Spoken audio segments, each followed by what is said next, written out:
平原的风掠过是老木巢穴，凝酒与火焰是神异的合约，木料对衬衫时常有我连接，安静的夜里算盘声未停歇，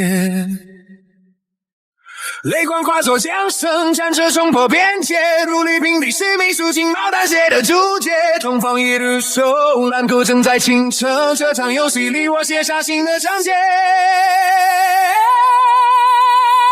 这是一场关于核心的誓言，用尽力与契约推动世界向前，不必了解相对，无需嘶吼鲜艳，沉默的垄断是最有力的火焰。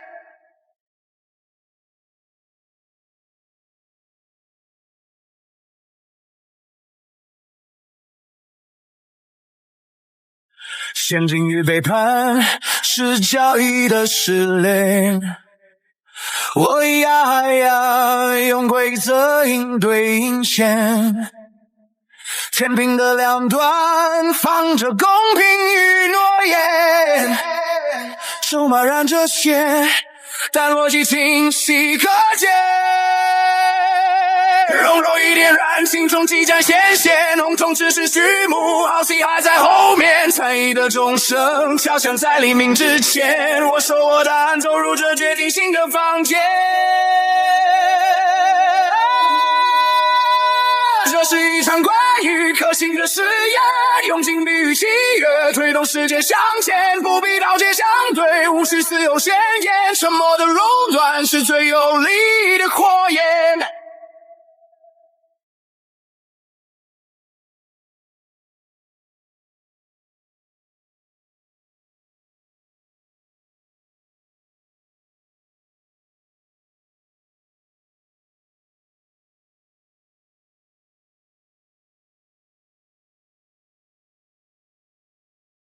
他们运气猜测我的底牌，我看透价值，计算着每分未来，战场或商场本质从无更改，最有解的路上我独自走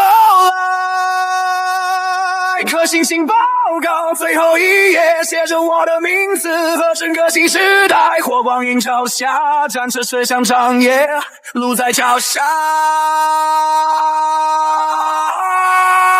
规则由我改写。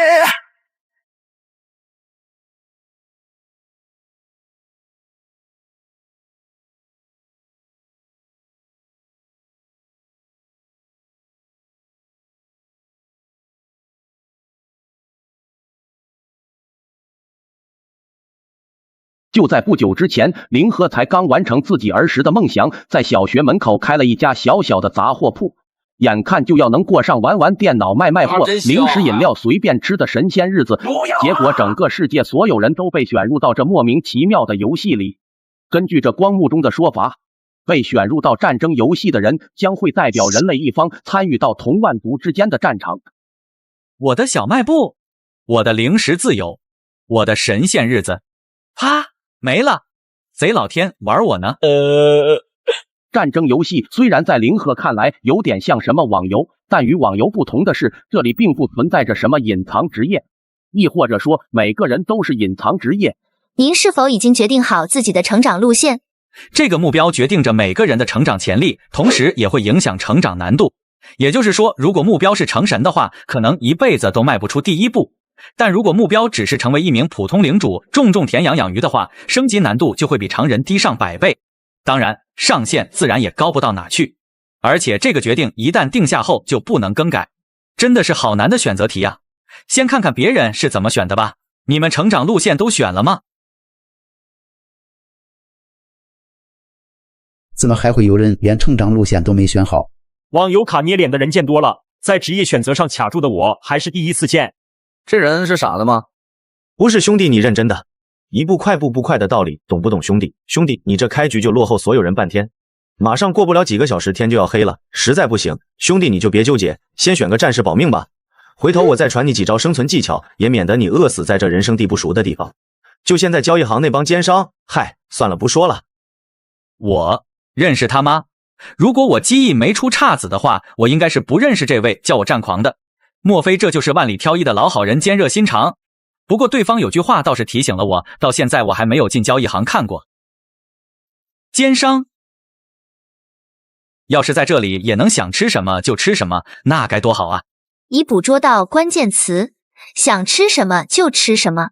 正在匹配性格，为您预设成长路线，请问您是否确认成长路线为中产者？中产者简介：恒星是我的烛火，星轨是我的绶带，文明是我的沙盘，是我的仁慈，让万灵在我的花园中生长，让呼吸不必被货币丈量，而一切都将取决于我的仁慈。这个看着挺牛批的啊！我决定了，就要这个。已确认最终成长路线，您的成长路线为中产者。注意，您将无法再通过杀戮、战争、统治等一切非市场垄断类措施提升成长经验。市场垄断，都说潜力越高的成长路线提升起来就会越难，但这个成长难度起点是不是也太高了一些？张口就是垄断市场，把自己卖了有人要吗？不过确认成长路线后，战争游戏倒是又开启了个新的个人界面，先看看再说。零和昵称未定，成长路线中产者，目前等级 Level 0，白手起家，攻击能力无，防御能力无，特殊能力无。评价：当有人想把你挂上路灯时，你将毫无一丝还手之力。好一个三无角色，还有为什么莫名其妙要把我挂路灯啊？中产者 LV0 已解锁效果。效果1，你的事务官将被秘书职位取代，无视时代限制。效果2，你的所有领民忠诚度替换为饗银，饗银将对中产者路线所有单位产生增益效果。其中新人成长里，我在区域频道中看到过，应该是每个人都有的东西。至于这起始债务，光看到名字就感觉不太妙啊，哈哈，自己吓自己。您已开启战争游戏新人成长礼，您获得一把破石斧、2个热气腾腾的面包、1罐冰镇的肥宅快乐水。接着开，您已开启中产者初始债务，恭喜您获得贷款抵购券1张，还款期限1年。恭喜您获得初始秘书招募卡1张。初始秘书招募卡效果：你可以无需花费资源，随机招募1名秘书单位。此招募无视领地时代科技，不需要花钱，直接招募1名秘书吗？就目前来看，我还没有获得任何可招募的领民或者兵种，倒是原先写着事务官，现在写着秘书的那个选项，目前为可招募状态，但与招募卡还是有些不同。招募秘书效果：随机招募1名符合当前领地时代科技的秘书单位。消耗10金。注：目前领地秘书限额为1，达到上限时将无法继续招募秘书单位。首先，招募所需的10金相当于10个基础单位的价格，我现在不可能掏得起。其次，从效果上来看，不使用招募卡招募的秘书单位将根据目前领地时代有所限制。我这领地算是进入石器时代了吗？如果使用页面中的招募，会不会给我招个野人秘书过来？一想到自己的秘书可能会是个虎背熊腰、尖牙利齿的女野人，亦或者男野人，林和就不由得打了个冷战。照这样看的话，作为踏上中产者道路的新手福利，应该就是这张秘书招募卡了。使用。恭喜您成功使用初始秘书招募卡，您获得了新的秘书薇拉。我好想你，在每个夜里孤单自许，纷飞的回忆。领主大人，我很可爱，请给我钱。刚见面就要钱，难道是工资？虽然先前在区域频道窥屏时了解到，目前大部分人初次进入的都是石器时代，石器时代的领民和战士单位都不需要工资，只需要食物和水供养就能保持忠诚度。但薇拉身上这穿着显然不是石器时代该有的气质。看着面前少女，双眼中写满的期待，林和不知怎么的，下意识心头一软。虽然只开过小小的杂货铺，但他也不是那种会拖欠员工工资的老板。先自我介绍一下吧，领主大人，我是薇拉·贝伦，价值的忠诚拥护者，也是您的首席秘书。请您不必担心，我不是那种会为了蝇头小利而拖慢您发展速度的事务官。蝇头小利与我不过如水中浮游，不值一提。丁，恭喜您获得秘书薇拉的认可。目前您可以查阅薇拉的个人界面。这个看似精明市侩的少女，居然因为区区1枚金币就认可了自己。秘书薇拉可成长特性：价值解构之瞳，金钱过敏。价值解构之瞳，该单位可一眼看穿物品原材料价格与人工费。金钱过敏，该单位受到商业之神的诅咒，触碰任何纯度低于 90% 的金币都会陷入过敏状态。看着薇拉的个人面板，林和有些沉默。倒是不能说不好，从商业辅助意义上来说，仅价值解构之瞳这一个特性，薇拉的身价就已经不可估量。但奈何目前处于战争游戏初期阶段，本来他以为秘书会有一定战斗力的，但现在都不用说战五渣了，薇拉跟他2个人凑在一块，恐怕也凑不出1的战斗力来。领主大人原来在看我的个人面板啊，是不是被我豪华的面板给震撼到了？一点都不豪华。你看得到这个面板？当然，我是您的秘书吗？而且不只是能看到。噗嗤，没想到我们尊贵的领主大人还是个35，这还不如我豪华呢。被薇拉2次3番的嘲笑，林和终于忍不住伸手上前拽起薇拉的脸蛋，给我好好尊重一下你的老板啊，混蛋！混蛋领主，吾要扣你的忠诚度。呵呵，没想到吧，我这根本就没有忠诚度。效果2，你的所有领民忠诚度替换为响银，响银将对中产者路线所有单位产生增益效果。你混蛋！只会欺负秘书，可不是一名立志成为中产者的领主该干的事情。你觉得我们现在应该干什么？当然是买东西。伐木场灵化简介：受到生命祝福过后的伐木场，可通过大幅度消耗土地养分的方式，使其中树木进行快速密集生长。售价10万金，限时购买6天19时21分。你是认真的？10万金，你把你领主我卖了，看看够不够吧。哎呀，领主你怎么跟条咸鱼一样？不是都说多多欠债有益于身体健康吗？你看我都没嫌你穷。薇拉偷偷告诉你哦，根据薇拉的判断，灵化伐木场的价值至少在50万金往上，过了这村就没这店了。咱们白手起家，带一带不丢人的啦。听着薇拉3句不离贷款欠债，林和就知道他把主意打到了自己的贷款抵购券上。那张券并没有限制贷款额度，因此凭券购买的话，只需要1年内还清10万金币就好了。薇拉，你有注意到刚刚交易行内新上架的货物吗？哦，领主大人，你说的是这个，还真是狮子大开口呢。明明是价值不足20铜的材料，制作成篝火的话，也只能烧1碗而已。只能烧1碗的篝火？这么看来的话，一组木料好像也不是很多。曹，刚刚是哪位大佬上架的木料？求大佬再上架一点嘛，让我干什么我都会做的。小妹今年年方18，只要一点点建材阴影。5金，一组木料卖5金，这不是吃人吗？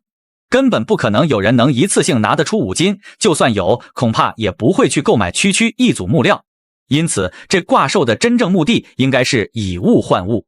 那个匿名挂售木料的人想通过这种方式，在战争游戏的初期，尽可能从其他人的手里搜刮到更多的物资，真是好算计啊！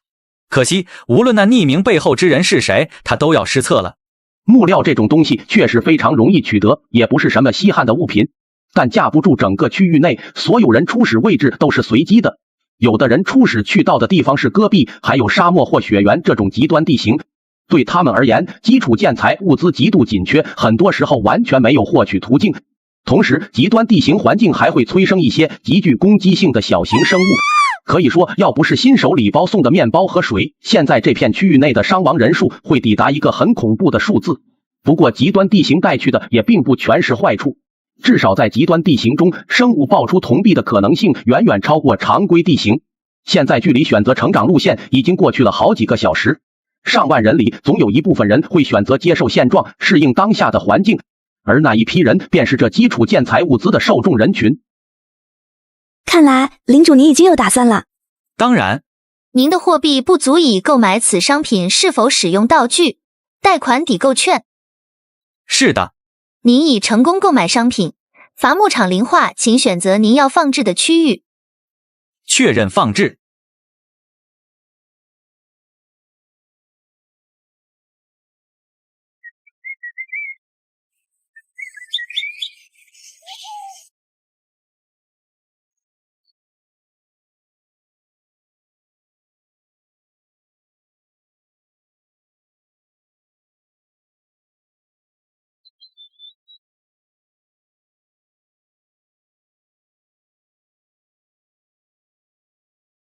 由于您购买系统商品，成功触发秘术职业技能，讨价还价，您获得天头。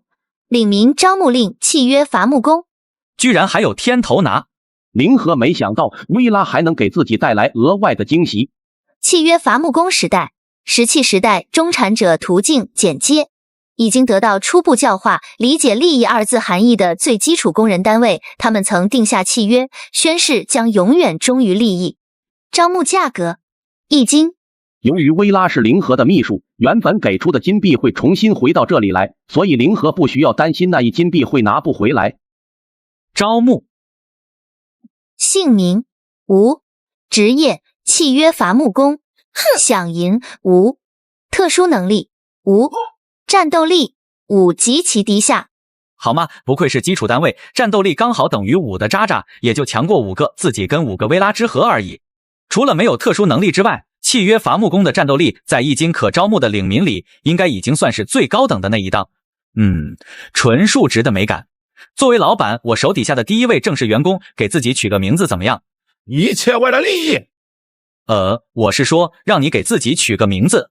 一切为了利益。你还会说其他的话吗？一切为了利益。我说领主大人，您怎么会觉得跟这种远古蛮子能交流啊？看到这壮实的肌肉了吗？脑子换的。砍你的木头去。是。您已向伐木场零化分配契约伐木工乘1，目前伐木场零化产出效率为100组木料每日。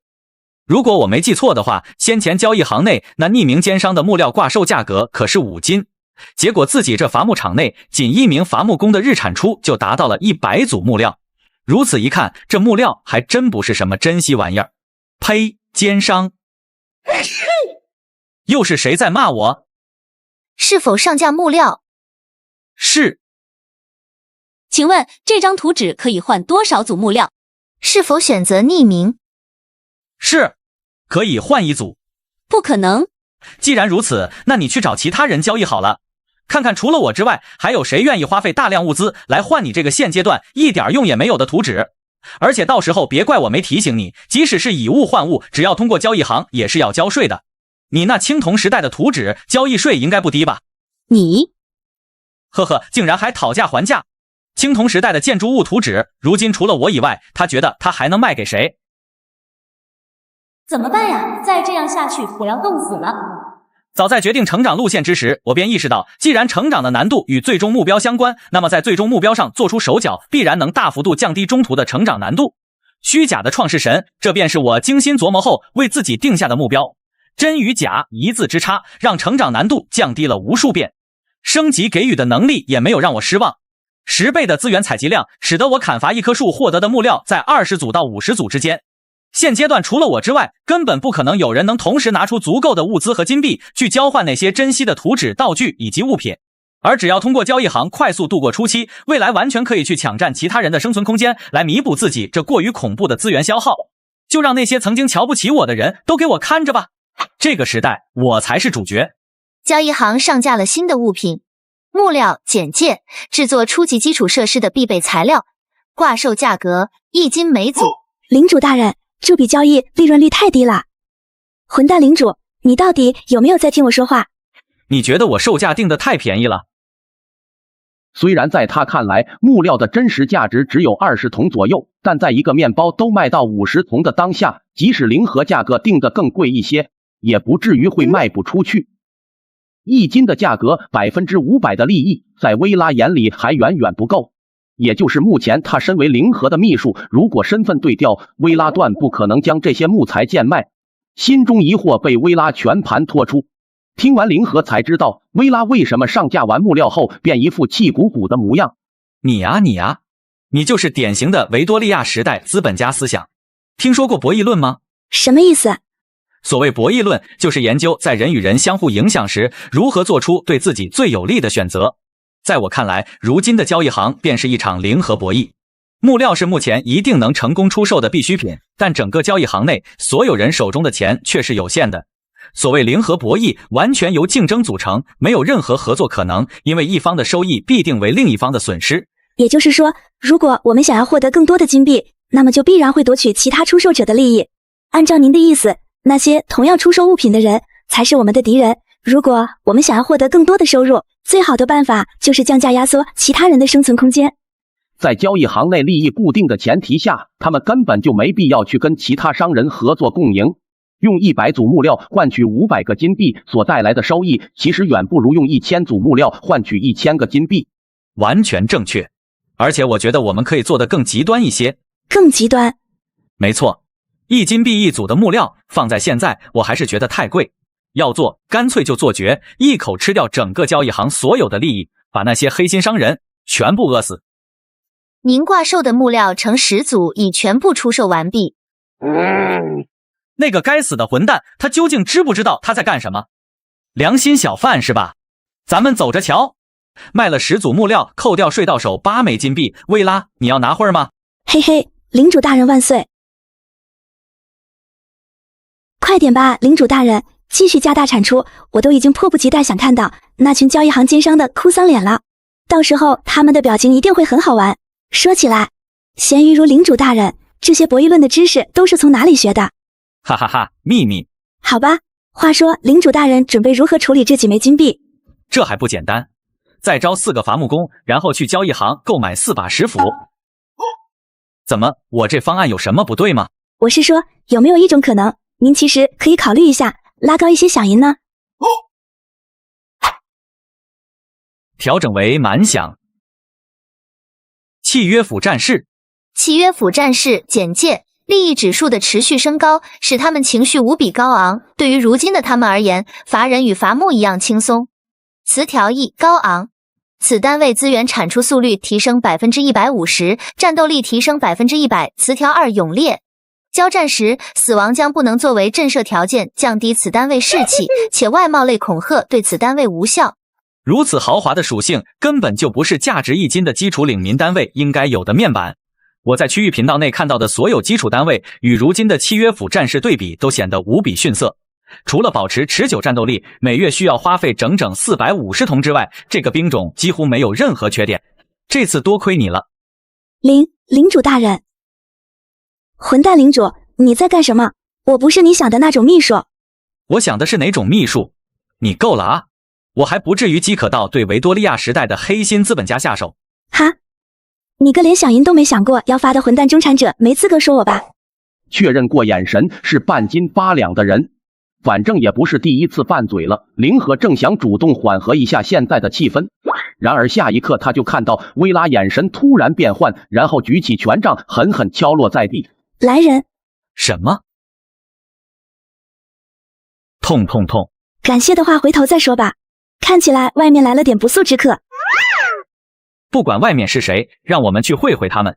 不过热血并没有冲昏灵和的脑门，在冲出伐木场之前，灵和还是用剩余的资金招募了3个契约伐木工，接着为每一名契约伐木工置办装备，又将响银全部设置为满响状态。如此，有了4名战斗力彪悍的契约府战士作为肉盾。什么鬼？史莱姆！给我上，杀了他！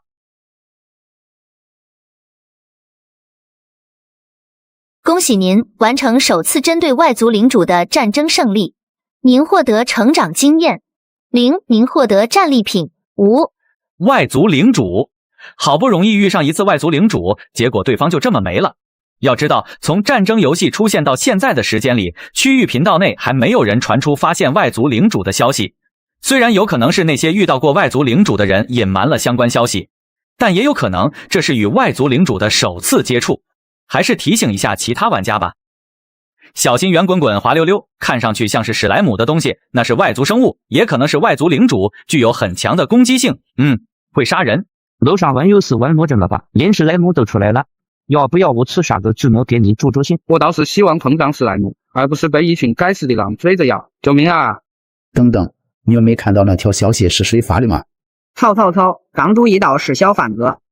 卖木料的那个小贩哥，谢谢哥已经也做个磨练为云的子，孩子了说我跟车子不带磨的呀，举子。哼，外貌长得像史莱姆的外族领主吗？是个需要被铲除的威胁，这一点我记下了。新的目标1个小时后上架，请耐心等待哟，各位亲。什么？他怎么可能还能拿得出更多的木料？区域频道内的惊呼声并没有被凌河放到心上。将即将上架更多木料的消息发出后，凌河便转过头，想要招呼薇拉和几名契约府战士回去。我们先回去吧。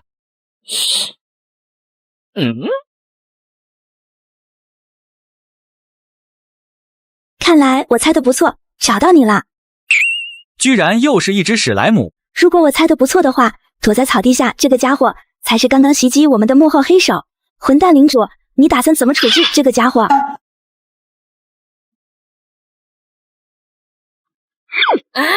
这金币我就当精神损失费收下了，公平交易，童叟无欺。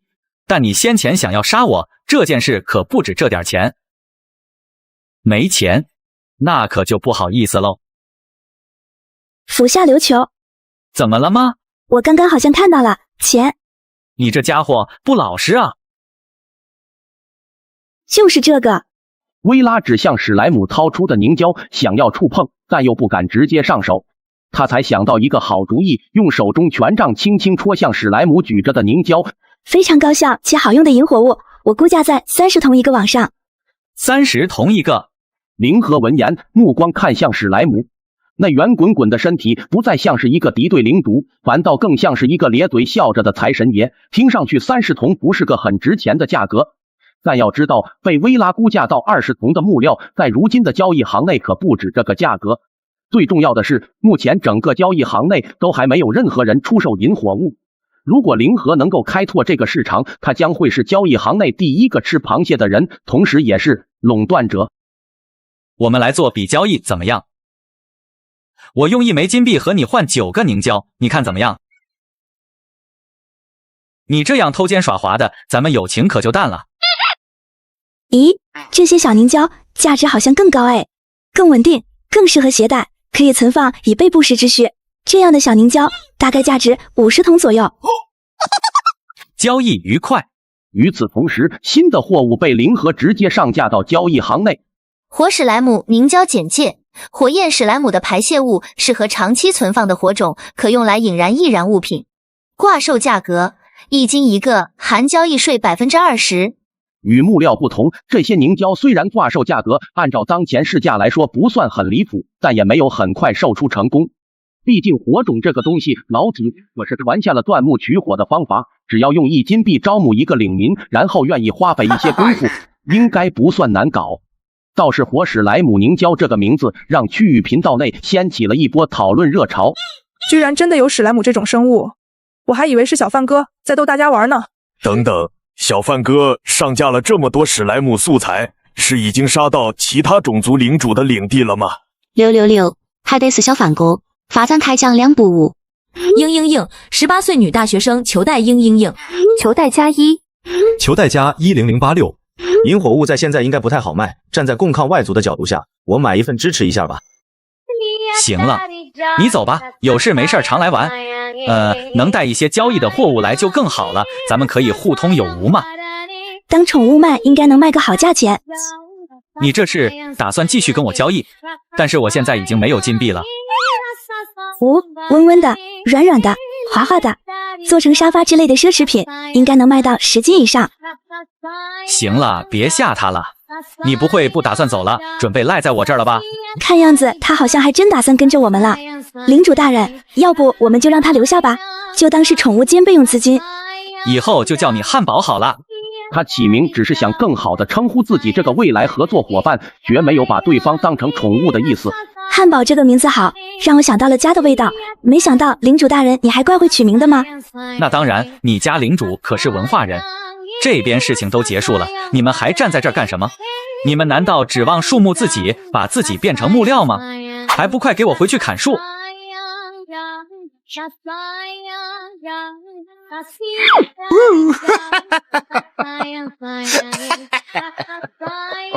你们2个给我等等，该死的混蛋史莱姆骑士！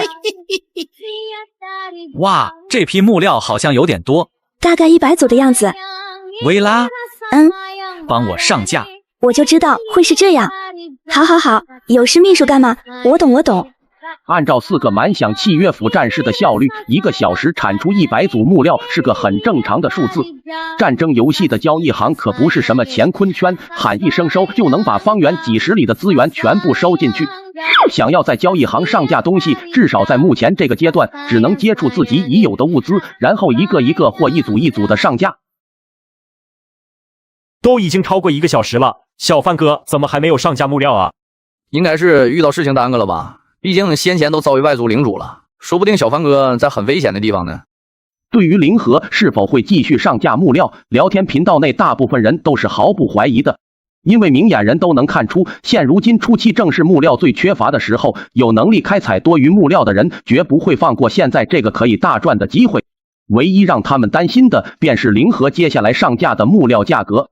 其中灵河还刷到了看上去理性分析的人正在带着自己的节奏。有一说一，我觉得他就算上架新的木料，应该也不可能会是1斤1组了。谁都知道现在木料价格在2斤到5斤之间，你们怎么知道他下一次上架的价格不会是3斤1或者4斤？这不会吧？小范哥都愿意分享自己的情报了，我觉得他是好人。呵呵，那好，我们就假设他依旧以1斤1组出售木料，那么你们觉得他一个人一次性能出售多少组？10组、15组，还是20组？醒醒吧，我们这片区域足足上万人，就算有便宜的木料，又凭什么能轮得到我们？与其去赌个彩票概率，真需要木料的话，交易行内现有的木料才是最佳选择，还不会耽误发展。这话好像有点道理。确实。好，薇拉这次上架把我们的木料价格调整到50铜。哈，我们改行做慈善啦？你就不能想我点好？不要乱碰一个淑女的帽子。你先前不是说一组木料的价值就在20铜左右吗？好像也是哎。算了，你是领主，你说的都对。久等了家人们，遇到些事情耽搁了，真是不好意思。为了赢得家人们的原谅，小范在这里做出了一个痛心疾首的决定。原价1斤1组的木料，如今50铜的价格献给家人们，足足100组。50铜买不了吃亏，买不了上当，家人们还不快交易行内走起？消息一经发出，并未引起区域频道的沸腾。相反，区域频道内许久没有冒出有关木料的信息，反倒是交易行那边，薇拉每上架一组木料都会被瞬间秒掉，出售的速度甚至比他上架的速度更快。而随着木料被大量售出，连带着灵河挂售的活史莱姆凝胶也逐渐有了销量。看着个人界面中的金币数量越来越多，灵河脸上的笑容也越来越浓厚。看来并不是史莱姆凝胶没有销路，而是需要这玩意的人手中没有引火物。只要木料能卖得出去，那么活史莱姆凝胶自然不愁销量。何必呢？依照现在交易行的情况之下，所有挂售的木料根本不是问题。你现在以低价贱卖木料，除了扰乱市场以外，能拿到什么好处？哦吼，这么快就急了？这个叫缔造神的家伙，先前在区域频道里就是这个家伙在带自己的节奏，看似一路理性分析，实则全是在贬低自己，并诱导其他人投入奸商的怀抱。没想到对方脸这么大，眼看节奏没能带成，居然直接找上了自己。那么按你的意思，有什么高见？实话实说，其实我也是交易行内的一名普通木料商人。大家都是卖木料的，应该很清楚，现在出售木料需要以放弃自身发展作为代价。既然我们付出了，那么得到相应的一定回报，不算过分吧？小范阁下看起来也不喜欢绕弯子，那我就开门见山的说吧。大家都是卖木料的商人，以现在交易行的规模，任何一家都不可能填满这个需求窟窿。如今的交易行就像是一个吃不完的蛋糕，我们之间相互竞争，只会把蛋糕做得越来越小，而蛋糕越小，我们每个人吃的也就越少。既然如此，那么何不让我们联合？只要我们与其他木料商人统一木料的价格，那么交易行这块蛋糕就能被越做越大，我们每个人都能吃饱。小范阁下觉得如何？统一定价，我能明白对方的意思。只要商人们联合在一起，那么操纵物价其实是一件非常轻易的事情，而这也就形成了企业，形成了集团，形成了庞大的利益聚集体。只可惜与我的成长路线背道而驰。如果我的成长路线是企业政府，那么我一定会毫不犹豫地接受这个提议。但我的成长路线是中产者。提议不错，只可惜我吃蛋糕不喜欢切，仁慈是中产者的权利，但分享却不在我的词典之上。好啊，但是价格我定，50铜一组，这个价格愿意接受你们就跟，不愿意接受我也不强求。你什么意思？就在刚刚呢，有个神通广大的人把消息发到了我的私聊频道里。你们猜猜他说了什么？他要我把木料涨到5斤，涨到大家都用不起的地步。但大家是谁？是小范的家人们呢？难道就凭他的3言2语，小范我就能背叛家人们吗？不能。因此啊，为了家人们着想，小范，我今天把话放在这里，从今往后木料管够。等到了明天，要是市场上50铜一组的木料价格能比50铜多一个铜板，小范我就跟他姓。果真吗，小范哥？50铜一组的木料不限量。果真的话，你就是我异父异母的亲哥。楼上爬，别想占我爹便宜。宣战了，宣战了！良心小范哥对交易行奸商宣战了。第一次企业战争要打起来了吗？救命！宣战！你最好别让我知道你在哪里。啊哈哈！频道里大家都蛮热情的嘛。呼，你倒是轻松了。混蛋领主，这么闲的话，下次就帮我一起上架啊。没问题。汉堡，来点史莱姆凝胶。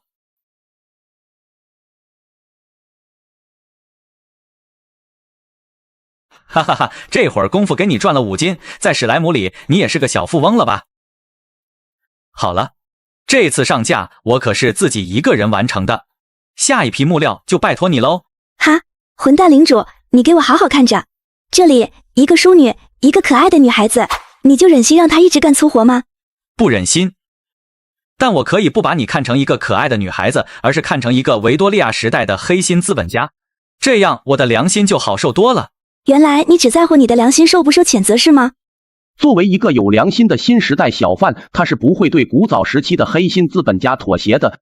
看着自己账面上多出来的金币，灵和直接招募了20名契约伐木工，为他们购买工具后设置成满响状态。虽然从长期角度来看，长时间保持满响是非常亏本的行为，但就目前短期的角度，这是最适合完成资本原始积累的方式。薇拉，知道了。回馈家人们50铜一组，600多组新鲜出炉的木料马上上架。小范哥的木料好是好，数量多，售价也便宜，但这几次上架我是真的一次也没抢到啊。是这个理，虽然我也想等小范哥的木料，但我这边是雪原，现在已经开始降温了，我有点害怕。现在区域内有将近1万人，就算只有一半的人需要木料，也有5000左右吧。小范哥的木料我们真的抢得到吗？各位，游戏结束了！哈哈哈哈哈哈！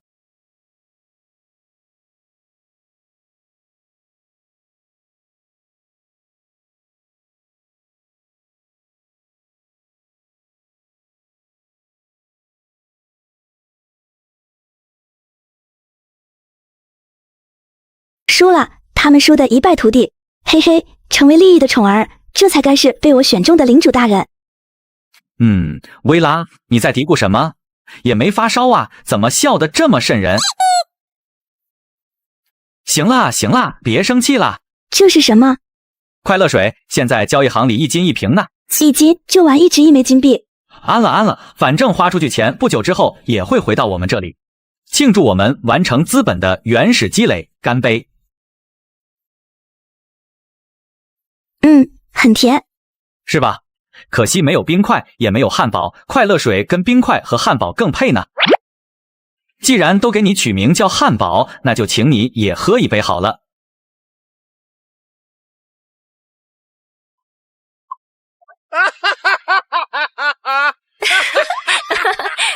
混蛋领主，你该不会打算让一名淑女干完这全部的活吧？唉，要不我来帮你。一言为定。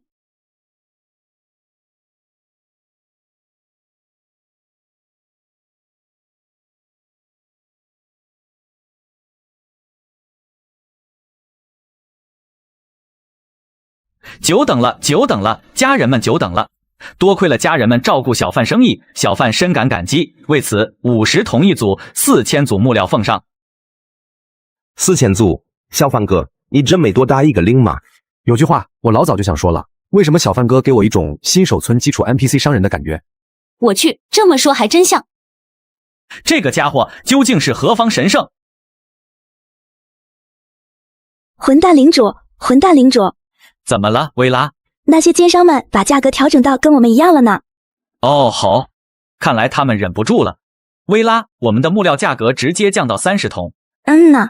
薇拉这次没有反对，产出量过剩的当下，她已经完全能理解零和的用意了。所有的小钱都必须落到我和混蛋领主的手里。家人们晚上好啊！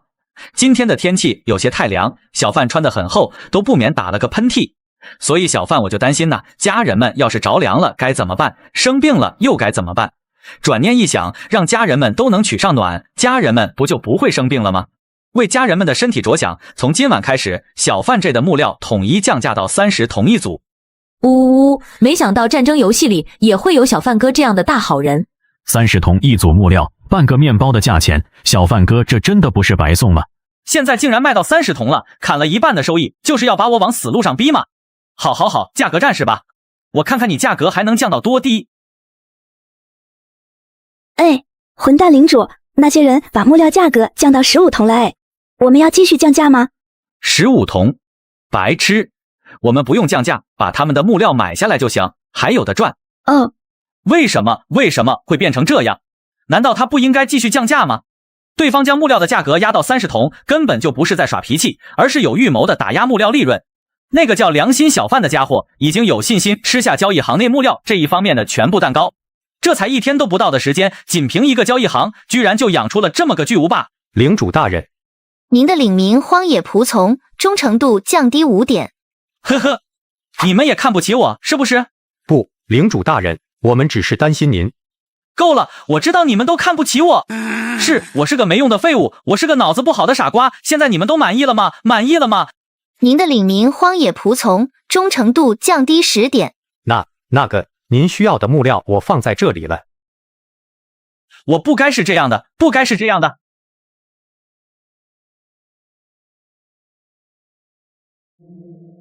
战争是这个世界的主旋律，唯有血与火的试炼，才能使我们更加强大。请选择一个难度的试炼，根据不同难度，随机抽取不同的野外生物或外族领主来进攻本族所有玩家。选择末日劫难。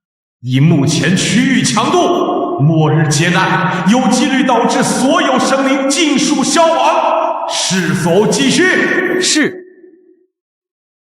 这张试炼书页是木料以物换物得来的道具，先前我从来没有想过会这样使用它，本意应该在我强大之时使用，为伟业添砖加瓦更进一步，但现在却将它用在这里。我实现不了野心，站不到那巅峰的高度，那何不如让这片区域的上万人陪我一块去九幽黄泉走上一遭。竟然还需要匹配时间，也罢，就让他们再多活一会儿。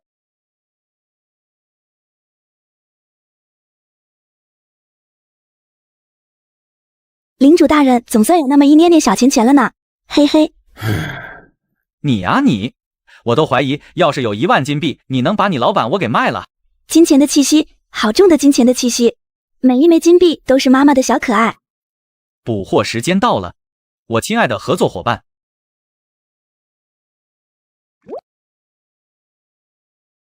等等，这些就够用了。依照现在这个缩小速度，恐怕汉堡把自己身体全部掏空，都填不上100枚金币这个窟窿。这样想来，刚刚的交易举动就好像是在想要汉堡的命一样。看来得想办法造个史莱姆牧场了。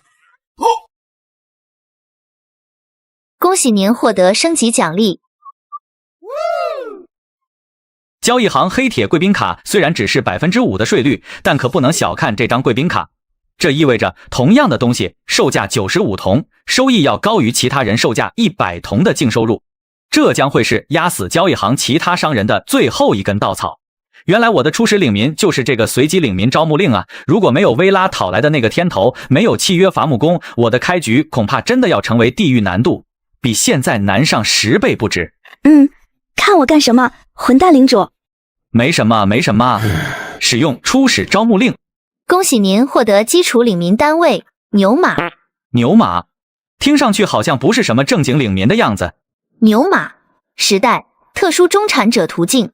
简介：牛和马饿了需要给他们喂草，但牛马饿了会自己去买草。招募价格1金。招募，老板好。你会正常说话？是的，老板。当然，如果是老板的要求，我也可以不会正常说话。见到对方这活脱脱一副狗腿子的模样，意识到此人就是自己刚刚招募而来的牛马，凌河这才站稳脚跟。实在是先前习惯了只会喊口号的契约伐木工，此刻见到个能正常沟通的领民，都有些不太适应。除了能够正常沟通，性格也比较讨喜之外，相比之契约伐木工根本没有什么有价值的优点。而这样的单位居然和契约伐木工一样，需要1金才能招募。老板，有什么活需要我去干嘛？老板，我看伐木就挺不错的，只要给我一个工具，我就能立即胜任。好吧，现在找到一个优点了。这牛马相比起契约伐木工，至少在主观能动性这方面要强上不少。如果换做契约伐木工的话，自己不下达命令，他们是真的不会去找活干的。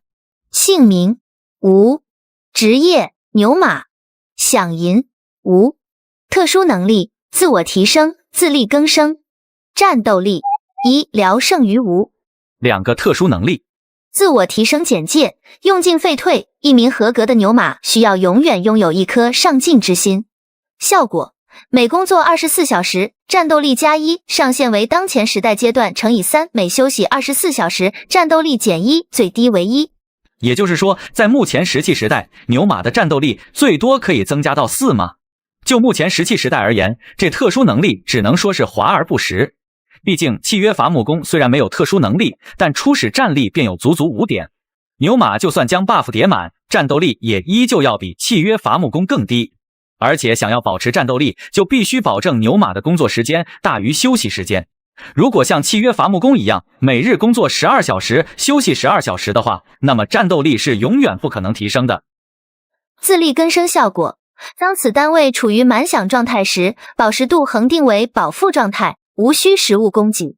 薇拉，怎么了，混蛋领主？那个契约伐木工需要吃东西吗？哈，人类不需要吃东西吗？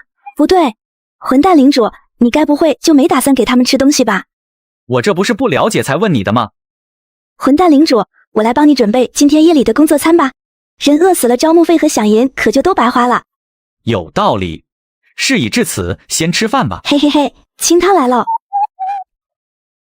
维拉，你真的会做饭吗？安了，做熟就行了。这东西我绝对不吃啊。真是的，我也没说让混蛋领主你吃这些啊。淀粉可以让工人快速恢复体力，杂草虽然难以消化，但却能增加饱腹感，降低食物成本，真是完美的一餐啊！好啦，让工人们分批过来吃饭吧。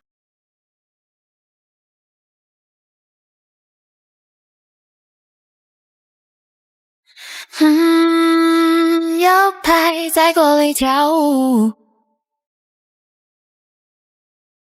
你退后3步说这是谋杀。当我拄着杂草壶的时候，汉堡缩成团瑟瑟发抖，以为女巫要熬制魔咒。可乐脚下，过天香飘进夜空，你独自在叫，却还强装坚定。快乐水20斤，肉排至无尽，累了眨眼睛，但你在笑，领主大人。篝火摇曳的晚上，我们奢侈地分享，战争游戏里片刻荒唐。你用木料换时光，我捡着天价肉香，貔貅钱包在腰间发烫。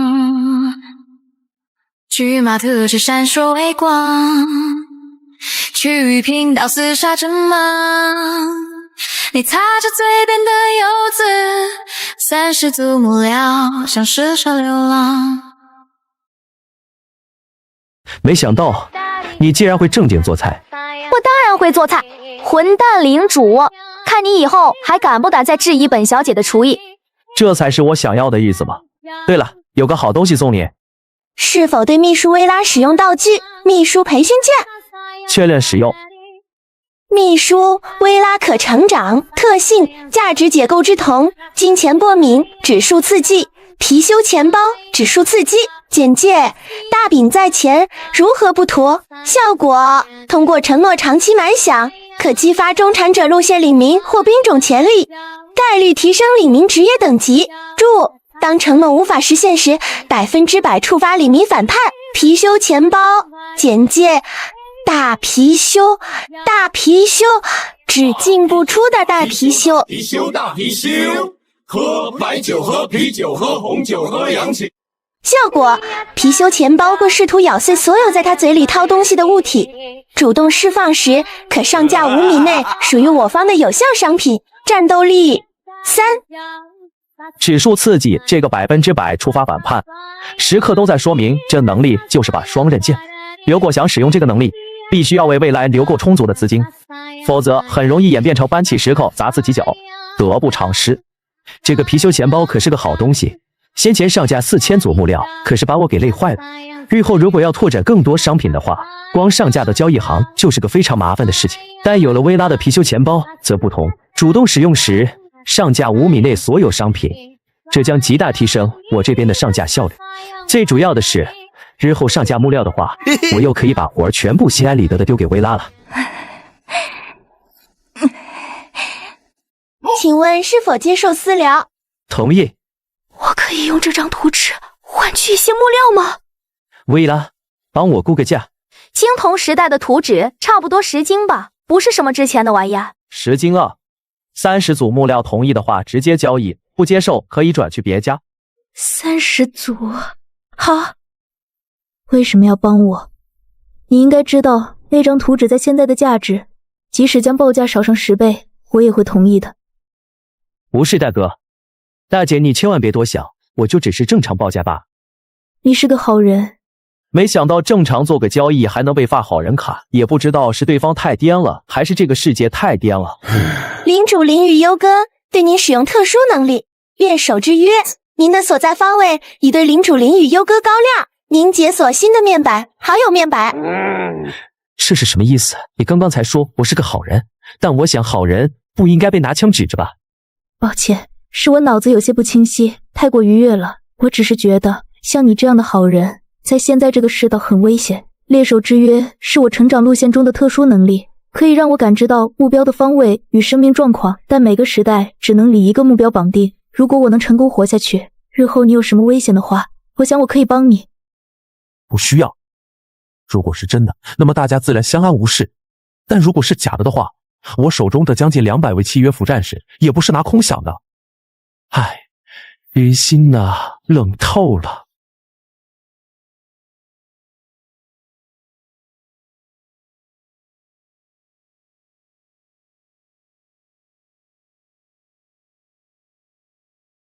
警告！警告！警告！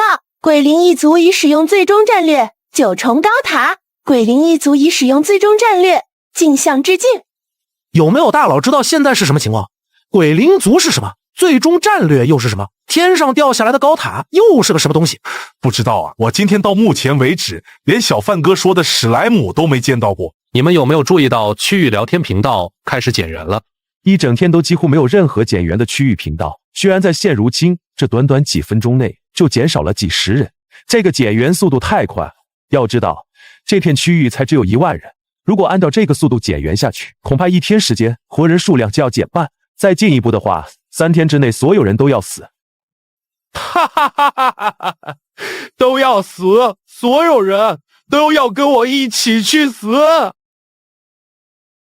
一个可悲的种族在远远超越我们的时代战场中膜拜，现如今他们脱离了自己本应扎根的土地，闯入到我们的世界，一个如同嫩芽般还未经历过任何风雨的世界。抉择吧，战斗吧，疯狂吧！是任他们在我们的土地上重建往日的辉煌，还是由我们汲取他们的血肉，成长为全新的参天大树？谁？大哥哥，可以收留我1个晚上吗？外面天色好黑，我好害怕。进来吧。好，谢谢大哥哥。大哥哥讨厌我吗？既然大哥哥讨厌我，那我离开就是了。如此最好。但临走之前，大哥哥能不能回答我一个问题呢？问。果然，大哥哥还是心疼我的吧？好吧，好吧，既然大哥哥不愿意收留我，那妹妹就只能去其他领主那里碰碰运气了。大哥哥觉得，现如今我们人类中哪位领主最强呢？良心小贩。良心小贩吗？那好吧，谢谢大哥哥啦，我这就离开。等等，大哥哥果然还是不忍心在夜里赶我离开呢。你走不了。果然如此。我们人类从来不会用我们人类这么诡异的称呼来形容自己。如果是正常的人类，无论是领民还是领主，死亡之后尸体都是不会消失的，更不会爆出这么大量的钱币。如此一幕只能证明一种可能，那就是这个女孩和她的领民都不是人类。何况身为人类领主却不知道良心小贩，真当我是傻子吗？伪装成同族领主的模样，再一击必杀吗？有点意思。如果我没猜错的话，鬼灵族应该也会在其他人那里收集目前人族最强领主的信息。他们最终得到的结论只有可能是良心小贩这个树大招风的家伙。如果自己在这期间再添一把火，良心小贩，我看这一招你又要如何应对？大家且听我一言。现如今面对鬼灵族，我们手里没有任何情报，对最终战略这个潜在的危险也一无所知。如此一来，独自散落在野外无异于送死，给外族逐个击破的机会。所以我呼吁实力比较强大的领主应该主动公开自己的位置信息，让周围弱小的领主向自己靠拢。只有团结在一起，我们才能度过现如今的危机。团结在一起吗？虽然这昵称为缔造神的家伙先前在区域频道里带了自己不少节奏，但现在这句话确实说的有那么几分道理。和其他领主们聚在一起，说不定还能少少收点什么保护费、取暖费、场地费之类的东西。如果我再多收购些建筑蓝图，用多余的木料建个避难所的话，是不是还能在上面那些费用的基础上再加收一点过路费和进城费？自己谋财，别人图命，想想就是个很公平的买卖。如果是位置在溪流附近的人，可以试着来找找我。我所在的地方地势比较平坦，在靠近溪水的地方有棵长着树瘤子的枫树，如果在附近的话，随便找个地势高点的地方应该就能看见。我已经派领民去西边待命了，遇到的人可以跟我的领民一块回来。这家伙好快的速度，哈哈，真是个愣头青。说起来，小范哥呢？是啊，小范哥呢？现在小范哥应该是我们之间最强的吧？为什么没见小范哥说话？难道小范哥已经睡了？说不准呢，或许他已经被那鬼灵族的最终宰了杀掉了。我看区域频道的解约，说不定就有他一份。别乱说话，交易行里小范哥上架的东西还在，小范哥肯定活得好好的。小范哥，你倒是发位置啊，让大伙去求个庇护也好。良心小贩，你不报位置，你是我孙子。呵呵，混蛋领主伤心了。这几个骂混蛋领主你的，都是白天被我们抢了市场的跳梁小丑，需要薇拉帮你骂回去吗？混蛋领主，我自己骂也就算了，别人也来骂，那就有些太不给我这个超绝可爱的秘书面子了。不用，有你这句话，我感觉好受多了。千万不要暴露自己的位置，请相信我。给我个合理的理由。我刚刚杀人了，不要拉黑我，请冷静一下，然后听我慢慢说。好。我刚刚杀了人，但是我杀的不是人。那些东西会伪装成人类领主的样子，能与我们正常交谈，但语言表达方面存在一些问题。他们本体并不强，但是死亡后会掉落几枚金币，爆率高的不正常，甚至可以说高到吓人的地步。我怀疑这些东西很可能跟刚刚突然出现的鬼灵族有关。在我开始怀疑他之前，他还向我问过谁是现如今人类最强的领主。我下意识说了你的名字，你现在可能已经被鬼灵族盯上了。所以请千万相信我，千万不要在聊天界面之外随意接触其他领主。你是个好人，我不想看到你因为善良而死。这莫名其妙的家伙又给自己发了张好人卡。好，我记下了。薇拉，你觉得那灵与优哥所说的东西今晚会来找上我们吗？会，都已经接壤到了一起，我想他们应该不会不来拜访一下我们这位未来的邻居。不过混蛋领主，你如果困了的话就先去睡吧，如果有什么鬼东西过来的话，我也知道该如何保卫我们的资产。所以我们的淑女资本家是在关心我喽？你真是狗嘴里吐不出象牙，我只是在做好身为一名秘书应尽的职责而已，还有淑女后面那3个字你完全不用说。好，灵和当然没有按照薇拉的意思直接去休息，稍稍思考后，他还是决定暂且保持清醒，陪着薇拉一同守夜，顺便也见识一下灵与优哥口中的他们究竟是什么东西，威胁度如何。时间一点点过去，这个期间伐木场周围风平浪静，只有契约府战士和牛马的伐木声不断传来。等得无聊，灵和便将大部分注意力放在了区域频道内，却见随着地造神提出人类领主间相互聚集，区域频道内人数降低的速度非但没有减缓，反而还有逐渐上升的趋势。这反常的一幕似乎也证实了灵与优哥给出的情报才是对的。现在贸然与其他领主接触十分危险。喂，我看到里面的火光了，是有人在里面吗？要让他们进来吗？有人，你们直接进来吧。我这里有充足的木料和篝火，让你们暂住一个晚上没什么问题。抱歉，我们之间不是很熟，所以进去还是不必了。能不能到林场外围来？我们可以当面聊一聊。呵呵，薇拉，让契约府战士把手中工作都停了吧，然后跟我们一起出去见见外面的朋友。好。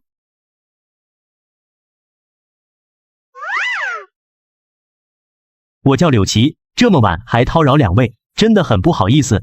嗯哼，是该不好意思。你们知道每耽搁我们1分钟，要让我们损失多少小金币吗？那个，打扰两位真是不好意思。两位损失了多少？我赔给两位怎么样？真的呀，那就来1万。10个金币。10个金币吗？不算很多，这些金币就当我们和两位交个朋友，两位觉得如何？喊个人去拿。来人。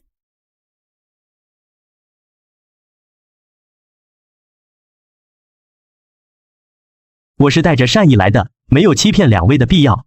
既然补偿已经给了，那就聊聊吧。你们来找我们的目的是想要干什么？其实我们这次外出的目的是想寻找其他领主加入我们。加入你们？是的，我们在溪流旁组织了一处聚集地，像我们这样的人在那里还有很多。溪流旁？你们是战狂那边的人？你怎么知道？没错，我们确实是战狂哥那边的人。这才没聊多久，灵和就感觉这天快要聊不下去了。我不会跟你们走的。为什么？聚集在一起，对我们而言都好吧？正常来说，确实是这样，没错。我就是良心小贩。你啊不，您就是林哥。10金币的天，就只能让我跟你们聊到这里。公平交易结束了，你们还准备装到什么时候？你什么时候发现的？这还不简单。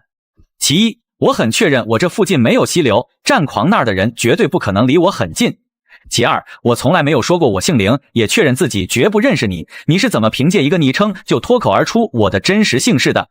至于其三，这一点我早就想说了，我忍你们很久了，谁家正常人类的队伍里面能跟着一只史莱姆？你们是在把我当傻子忽悠吗？这简直就是把我的智商按在地上摩擦。什么？可是你们那边不是也有一只吗？薇拉杀了他们。呵呵，时日满想。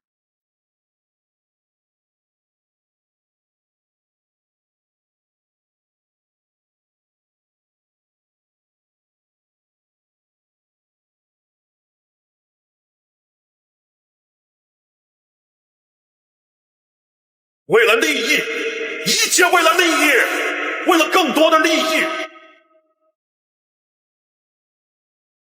杠平眼前的一切阻碍，更多的利益，我要更多的利益，一切都是为了利益。不敢相信这是1金就能招募到的基础生产单位该有的词条。就目前这个时代，恐怕就算是其他人的正规兵种来了，也得被契约狂战士把脑袋摘下来当球踢。想赢的力量果然还是太伟大了。好哎，现在是战利品时间。我们真的就缺那么几枚金币吗？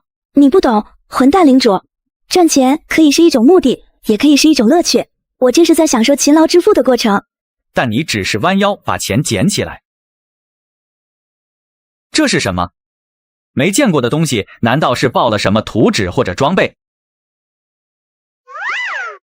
鬼灵族的死亡诅咒简介，由鬼灵族最终战略镜中之镜分化而来。当镜鬼被大批量屠杀之时，真正的噩梦便会降临，清除一切对鬼灵一族的威胁。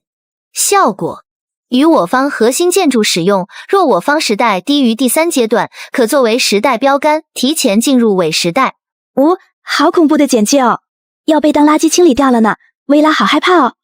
能不能正经一点说话？还有，核心建筑是什么？伪时代又是什么？这玩意儿到底该怎么用？本淑女很正经的好吧？核心建筑这种东西不会远的，混蛋领主，你过段时间就知道了。相比起下面的效果，你倒不如先关注一下这里。这不就只是个普普通通的简介吗？背面有什么？人类，又是人类，为什么哪里都是人类？该死的人类，简直就跟臭虫一样，散落的到处都是，到处都是，永远洗刷不完的污渍，永远杀不完的害虫，人类该死啊！最强者，良心小贩，银河啊，杀了他！174位契约府战士满享10日，足足261枚金币。这杀人爆出来的金币还不到支出的零头，究竟是哪个混蛋说的杀人放火金腰带？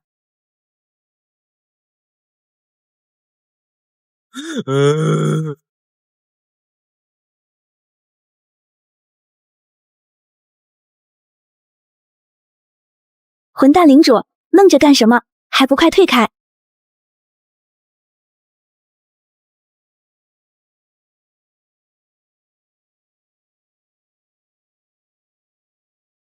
薇拉，我来掩护你。呵，既然如此，那这样呢？满享100日，死了也给。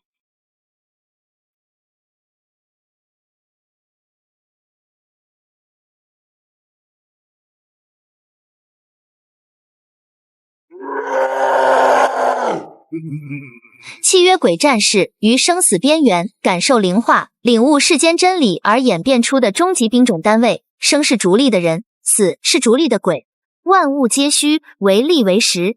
特殊能力：指数狂化，不屈，死战不退，舍我残躯。舍我残躯效果：受到致命伤害后，抵抗死亡，直到存活满2个小时，或核心肢体全部遭受毁灭性打击。此效果触发期间，战斗力增加100%，且对攻击目标施加恐吓状态。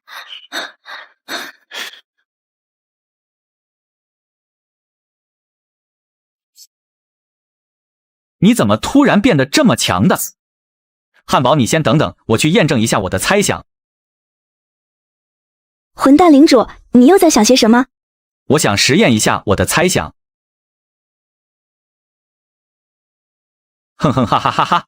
混蛋领主，你终于疯了吗？你才疯了！谁能想到这鬼灵族的怪物如同钢铁般坚硬的身躯，居然会是易燃物呢？甚至看这副架势，要远比木料更加易燃。只需要一点点火苗落下，就能将这傲立于战场上的死神送进地狱。或许不只是眼前的这只怪物，鬼灵族的其他产物说不定也有相同的特性。怪不得那柳奇一行人先前不愿意进入林场。他们怕的根本不是自己可能设下的埋伏，而是在怕林场内燃起的那堆篝火。这些契约鬼战士到时候该怎么办？还能怎么办？就只能当成肥料埋到伐木场下方了，最后再为我们做点贡献吗？我还以为你会把他们的肉加进你的大锅乱炖，能少花不少钱呢。哈，我可是淑女，淑女怎么可能干这么血腥的事情啊？还有你怎么能眼睛眨也不眨说出这种话的？见薇拉没有上钩，灵和轻轻啧了一声。那剩下这些契约鬼战士的处理就交给你了，别忘了我们回头还要付钱。还不快滚回去工作！哎，多亏了我们这个好邻居，今天晚上我们算是亏大发了。100日满享，死活不论。这计算一下，就是足足2610枚金币的支出啊！也就是说，就算契约鬼战士倒下一半，每日也必须备好2610铜作为饷银。如果一个不小心钱花超了，饷银没能拿出来，可就不是一句不许恶意讨薪能解决的问题了。反叛的契约鬼战士是真的能把我和混蛋领主挂死在老歪脖子树上的。混蛋领主，你怎么看上去心情还不错的样子？是啊，心情还不错，因为接下来我们马上就要赚大发了啊。那么我们该怎么做？其实我们要做的事情很简单，只需要将我们现在已知的情报在区域频道内共享就好了。就这样？情报收费？不，情报当然是免费。我可是个好人，怎么能干出这种趁人之危的事情？真的假的？如果灵和没有想法契约鬼战士翻上契约鬼战士的食谱的话，他大概有那么一点点可能相信灵和是个好人。但现在能跟自己半斤八两，乃至于长江后浪推前浪的人，怎么想都不会是什么好东西吧？你那是什么眼神？罢了罢了，好不好人的无所谓，这么晚我也就不卖关子了。薇拉，你觉得现在影响我们收入的最大问题是什么？是我们的产能不够吗？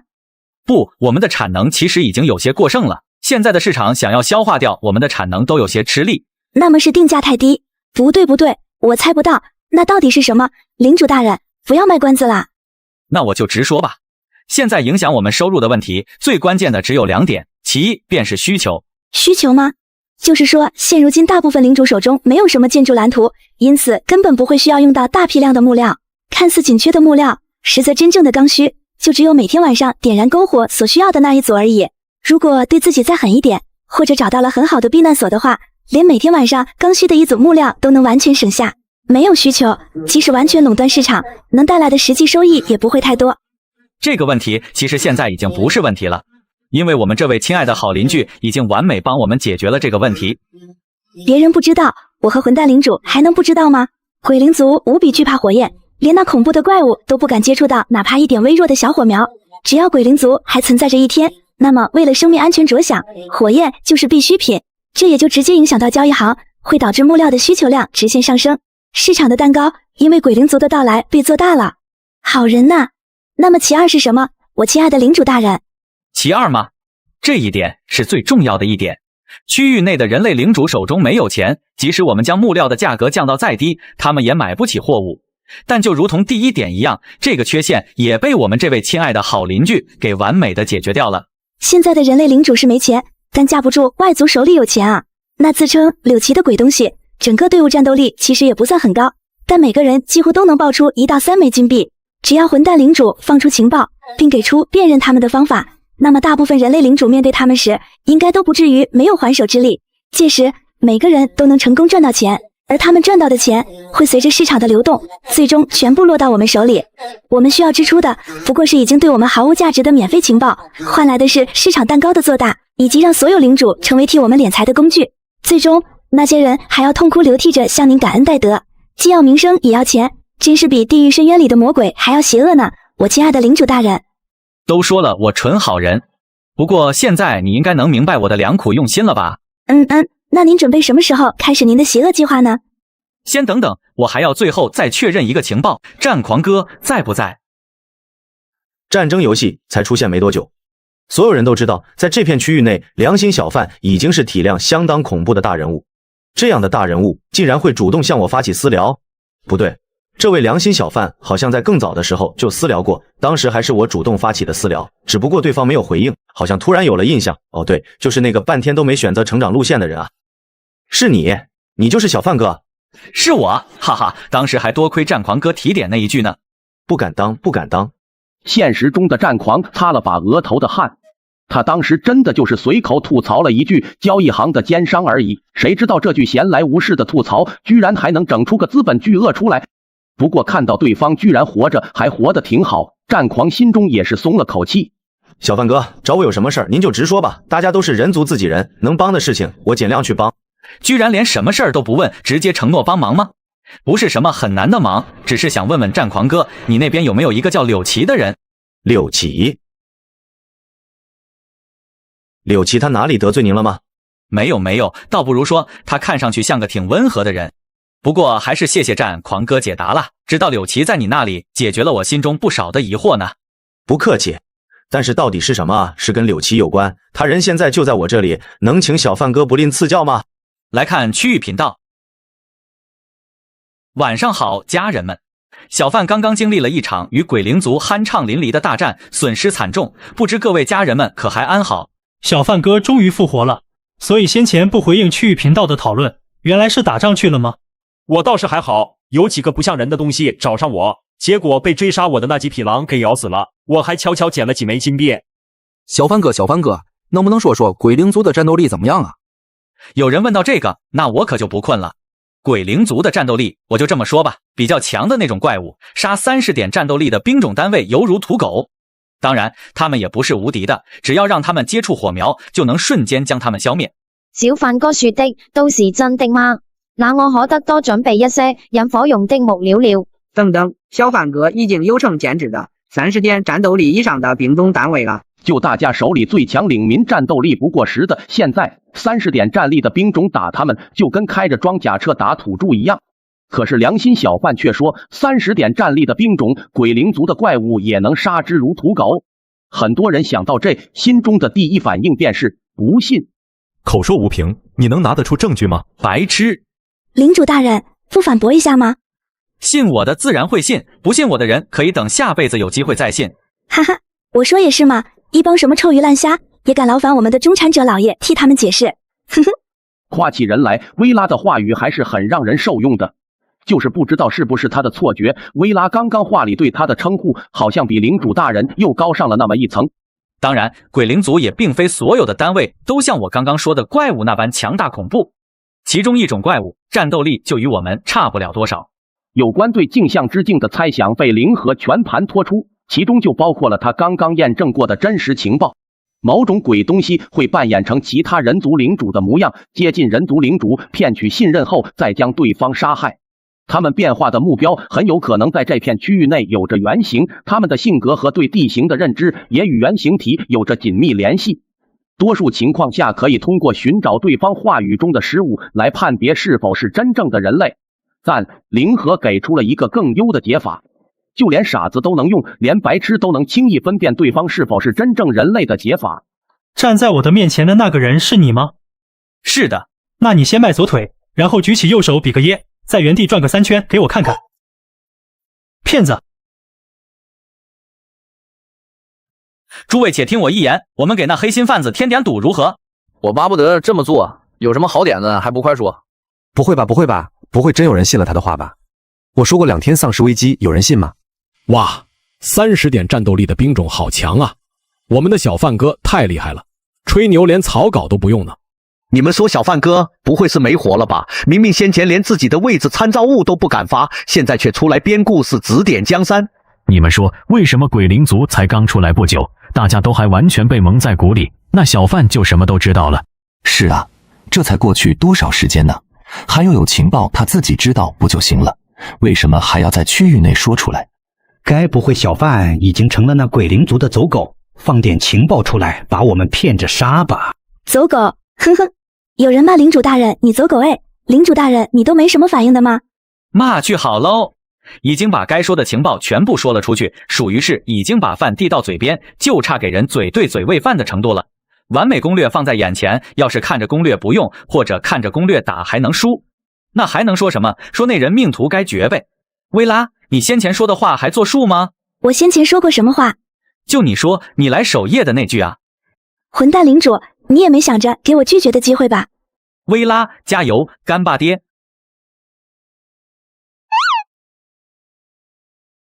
睡觉也给我靠过来点，上架还要用到交易行面板呢。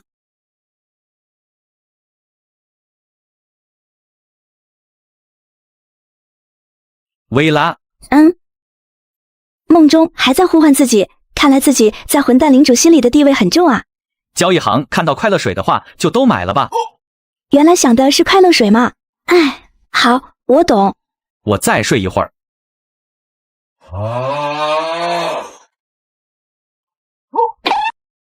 痛痛痛！谁打的我？是鬼灵族又打过来了吗？不是哦，混蛋领主，你知道现在都什么时候了吗？是早上。是中午啊，混蛋！混蛋领主，你到底还打算睡到什么时候？你知不知道那些伐木工休息的比你还晚，但醒来干活的时间比你还早啊？你这个年纪到底是怎么睡得着觉的？我对你的忠诚度已经全部被当成夜宵和早餐吃光了，混蛋领主！灵和这才注意到薇拉脚边散落着几瓶喝完的快乐水，想必对方就是靠着那几瓶快乐水才撑到现在的。至于更远一点的地方，上千瓶快乐水堆叠在一起，足足有1人那么高。那个，薇拉，你为什么不自己买点吃的？因为你没给我买面包和肉的权限。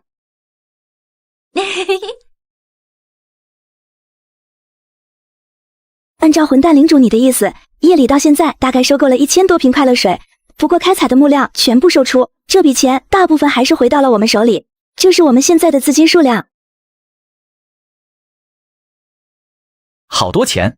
这下子欠契约鬼战士的2610枚金币不用发愁了，甚至照这个速度进行下去，过不了多久带来买伐木场的10万金也能快速还清。垄断的滋味太美妙嘞！那接下来的工作，混蛋领主你可就得自己来了，要好好上架挣钱哦。我晚上再来接你的班。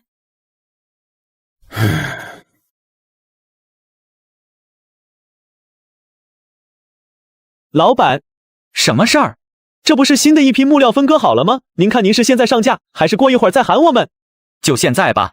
往后我在的话，分割好的木料就往我身边放，我不在的时候，你们再堆成一堆吧。好的，老板。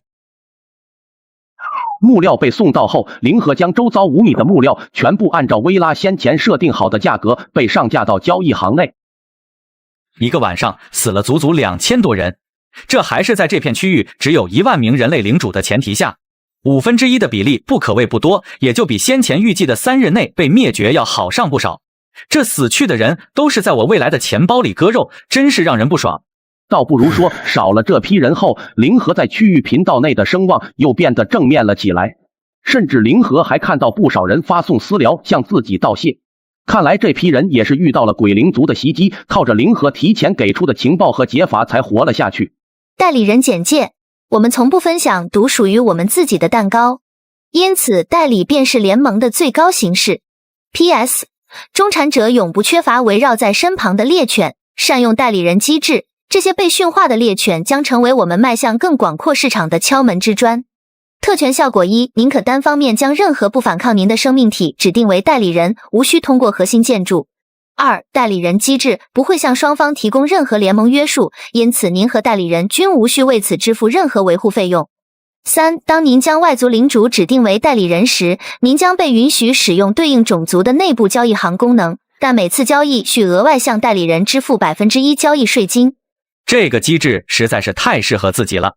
一个代理人机制瞬间帮我解决了当前人类势力太弱、人口数量太少，很容易被彻底消灭的难题。如果是在昨天没有代理人机制的情况下，人类领主被全数消灭，那么我将直接成为无法成长的白板。但今时可就不同往日了，要是这片区域的人族领主真的那么扶不起来，我大可以完全抛弃废掉的人类市场，然后投入史莱姆的怀抱，亦或者向鬼灵族倾销自己的货物，甚至去找暗中可能存在着的其他种族。找谁试试新机制呢？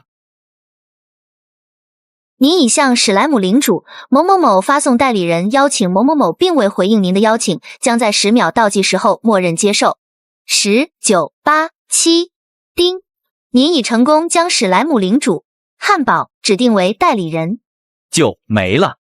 算了，等薇拉醒了再问他好了。先看看另外一个奖励吧。议事厅时代，石器时代中产者途径简介：核心建筑建造后可解锁决议功能，且获取自身方圆10米土地所有权，长期持有后对持有土地获得强宣称。建造需要500组木料。显然，代理人机制修复了联盟机制需要核心建筑才能发起决议的 bug。这样来看，我现在好像没有什么需要议事厅才能办的事情。等等，鬼灵族的死亡诅咒，其中效果不也说需要在核心建筑内使用吗？那个道具可以让我进入所谓的伪时代，虽然对此有些不明所以，但还是想要见识一下。何况我又不是那些穷鬼，有钱造就完事儿了。是否建造建筑？议事厅？是的。请选择建筑放置位置。嘿嘿，和鬼灵塔面对面，就放这里吧。放置位置已选择，请投入建筑人手。已投入建筑人手。零和目前效率为0，预计议事厅将在9999年后建造完成。原来这建筑物还要我自己造，也就是说，只要我舍得花钱，舍得下血本，本来需要很长时间才能完成的建筑物，极有可能被缩短到1天甚至几个小时之内。而花钱能解决的问题，对我来说是问题吗？招募。老板好。零和分配了200名牛马去伐木场伐木，留下了100名牛马待命，之后又招募了200名牛马投入到建设议事厅的工作中。已投入建筑人手。牛马乘以200，预计议事厅将在12小时后完工。居然真的将建造时间缩短到了1天之内。照这样估计，如果自己只分配10几个工人建造议事厅的话，这时间可能得延长到半个月左右。如果只分配几个工人的话，那建造议事厅的时间没1、2个月应该都下不来。果然，烧钱才是一切生产力的前提呀。早，我居然听得懂汉堡说话了，难道这也是代理人机制效果带来的加持吗？你还活着吗？我看你自从说要去消灭两角兽后，就好长时间没发过消息了。那些两角兽不好对付，实在不行的话就逃回大家这里来吧，大家不会怪你的。入夜了，天上掉下来一座高塔，幸好没有砸到大家。一群比两角兽更可怕的家伙跟两角兽们爆发了冲突，一批两角兽被他们杀光了。你还好吗？那些恐怖的家伙盯上我们了。我们根本不是他们的对手，只能逃跑。希望我能逃掉。我逃掉了，但大家死了好多。你还活着吗？你不会也被那些可怕的家伙们杀了吧？我当然没事，那些怪家伙很弱的好吧？现在我收服了一批两角兽仆人，那些怪家伙甚至都碰不到我这个主子，便被我的仆人们全部消灭掉了。哇，好厉害！你干嘛？总有宠物想当主子，你能耐了啊，我可爱的小汉堡。你怎么会说我们的语言？坏啦，背后说坏话被两角兽发现了。等等，这样说来的话，岂不是对方连自己的界面都能看见？哭什么哭？又没说要把你怎么样。刚刚掐一掐他，也不过是看汉堡自称主子，林和给他个小小的警告而已。什么主子奴隶的，现在是文明时代，已经不搞那些封建玩意了。算了，等你想说话的时候再说好了。现在先把你的界面给我看看。成长路线：神至尊传奇五光10色霹雳史莱姆王，目前等级 LV9。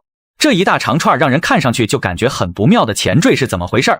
像自己进入战争游戏前玩过的一个垃圾网游。汉堡，你不是一直跟我们待在一起吗？什么时候升到9级的？已解锁被动险死还生，险死还生简介：成王者当历经磨难而屹立于世。效果：你从简单战斗中获取的成长经验降低 80%， 你从艰险战斗中获取的成长经验增加 80%。 当你与异族接触时，根据敌我战斗力差距持续获得经验。总算知道汉堡是怎么升到这么高等级的了。说到底还得是我的锅。我昨天晚上可是抱着汉堡睡了一整晚。虽然我是不强没错，但架不住汉堡比我更弱啊。就汉堡那弱级战斗力，升级能不快吗？不对，好家伙，这小子拿自己当经验卡练级呢。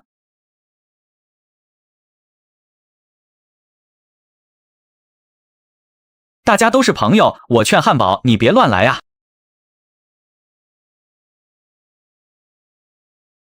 两角兽师不喜欢我现在这个样子吗？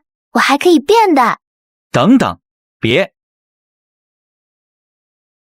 变成雌性两角兽的模样，两角兽应该就会重新喜欢我了吧？等等，你这年龄也太行了吧？不对，汉堡你居然是个女孩。女孩是什么意思？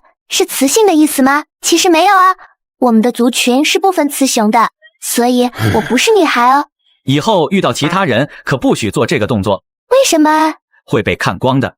看光是指被看到身体吗？但是两角兽们不是已经把我看光了吗？这也是我的身体哦，跟里面是一样的。汉堡乖，还是变回咱原来的样子吧。可是我看两角兽不是很喜欢我先前模样的样子，我怕两角兽把我赶走。赶走就没有每日经验卡刷了是吧？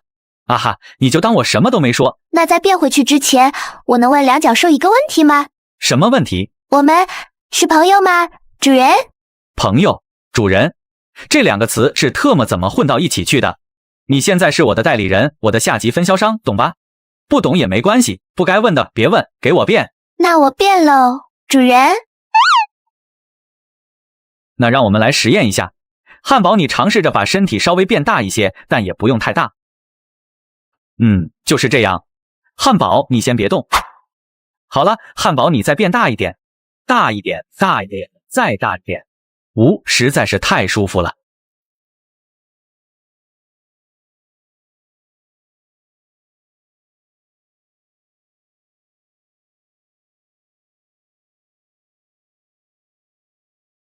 小小史莱姆软绵绵，像颗汉堡样梗梗在跳跃。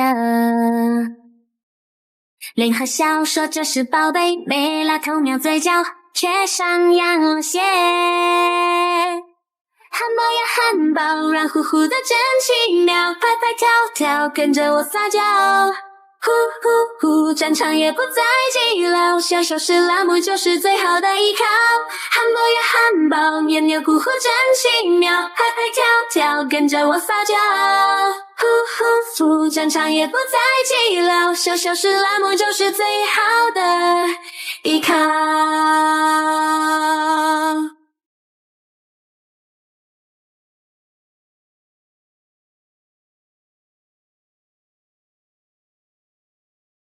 金灿灿的金币会化掉，可爱伙伴价值更高。打不赢敌人没关系，有你陪伴我就不会跌倒。汉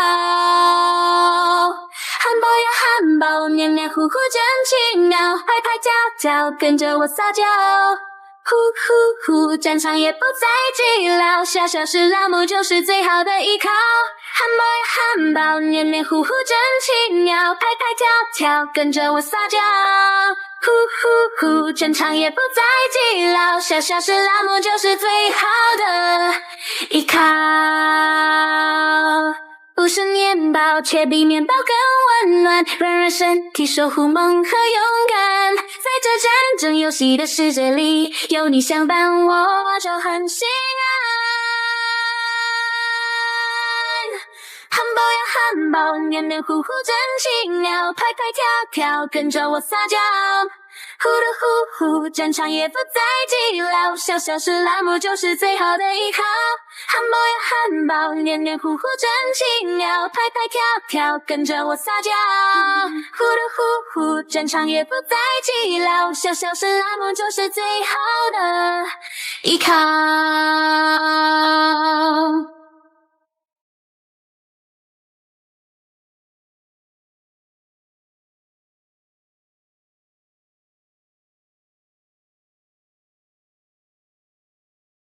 让我们来继续我们的交易吧，我亲爱的代理人兼合作伙伴。不，从先前的事件上我就发现了，短时间内大量给出史莱姆凝胶会对汉堡的身体造成伤害，严重甚至可能导致汉堡消失，这是我完全不想看到的局面。所以汉堡和薇拉一样是绝对不能出事的。何况以汉堡独自一个史莱姆的凝胶产量，根本不可能填满如今人类这块的庞大需求市场，必须要将生产扩大化。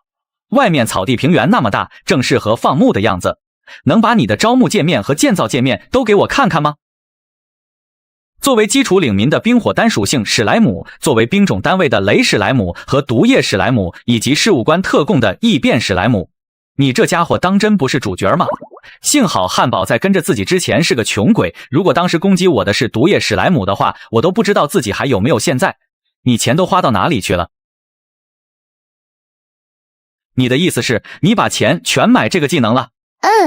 我害怕两脚兽把我赶走。好，不会赶你走的。对了，汉堡，我给你点投资怎么样？投资是什么？投资嘛，就是我比较看好你，决定先把钱借给你发展，然后你再把欠我的钱还上。可是我没有这方面的技能。我也没有，至少现在没有。所以这是一条没有契约约束的君子协定，就当是我信任汉堡你吧。信任吗？莫非这就是小粉很久以前跟我说过的朋友的感觉？好，那就这么决定了。投资款直接拿货物抵债，当然作为投资者，投资的钱款由我全权支配，没问题吧？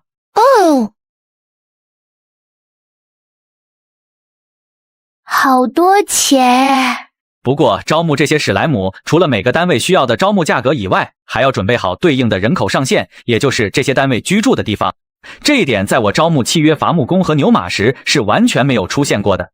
不知道这是与种族有关，还是与途径有关，亦或者只是自己领民比较特殊，还是找战狂解惑吧。战狂哥安好不？小范哥有事就说吧，昨晚看您上架木料也熬了一夜，要保重身子啊。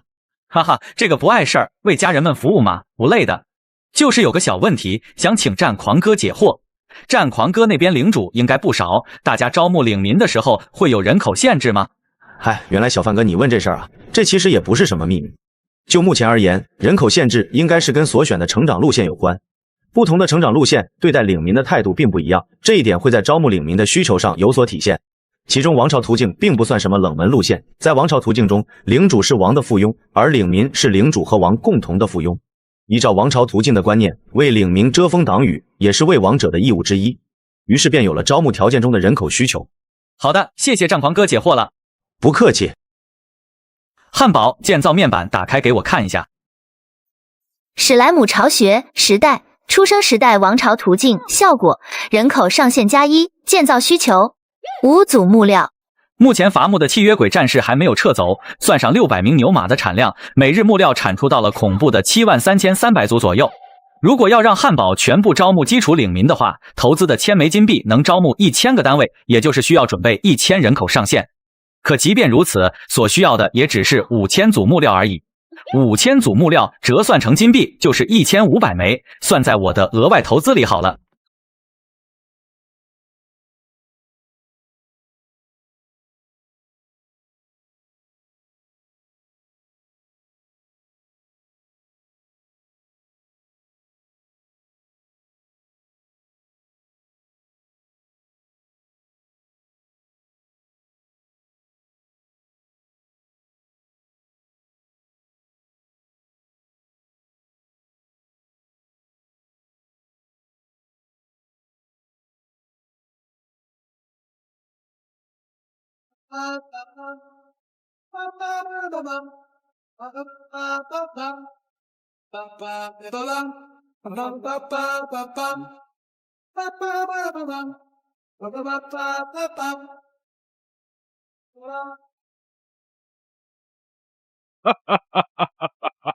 你们几个从现在开始就负责看着这堆篝火，木料不够用就直接去伐木场搬现成的。我只有一个要求，那就是这塔下的火焰绝不能断。好的，老板。既然那些怪物比木料更加易燃，无比的惧怕火焰，那么只要用火将塔堵住，势必就能把鬼灵族困死在里面。哪怕为此每日要消耗几百组木料也无妨。几百组木料不过100斤左右，昨夜跟那只怪物碰了一碰，就是将近3000斤的支出。孰强孰弱已经是一目了然。战争这种亏本的买卖，我可不做。哈哈，这才走了多久，汉堡你就那么想我吗？按9:1比例招募火史莱姆和冰史莱姆。现在汉堡手底下光是火焰史莱姆就有50多个。极限情况下，一只火焰史莱姆每天也只能产出10个火史莱姆凝胶而已。这个产量其实已经够了。大致估算了一下，待汉堡那边把自己的投资全部花完之后，每日火史莱姆凝胶的产量就有近万个。这个产量吃下市场不敢说绰绰有余，只能说完全超标。火史莱姆凝胶虽然有一定的受众群体，但还不至于到热销的那种程度，除非它能与生命挂钩。汉堡，问你个事儿呗。什么事呀？你能让你手底下的领民制造一些当初你攻击我的时候掏出的那种凝胶吗？汉堡啊，可以。明明看上去挺大一个，结果威力比稳定的火史莱姆凝胶还小，怪不得薇拉给这种凝胶的报价很低。不稳定，不易存放，威力还小，只能说薇拉的眼光是真的没错。不过我相信是金子总会发光的，一名合格的商人往往要在看上去没有价值的物品中发掘出它潜在的价值。汉堡能让这种凝胶更不稳定一些吗？最好不稳定到一阵风吹过就能把它引爆的地步。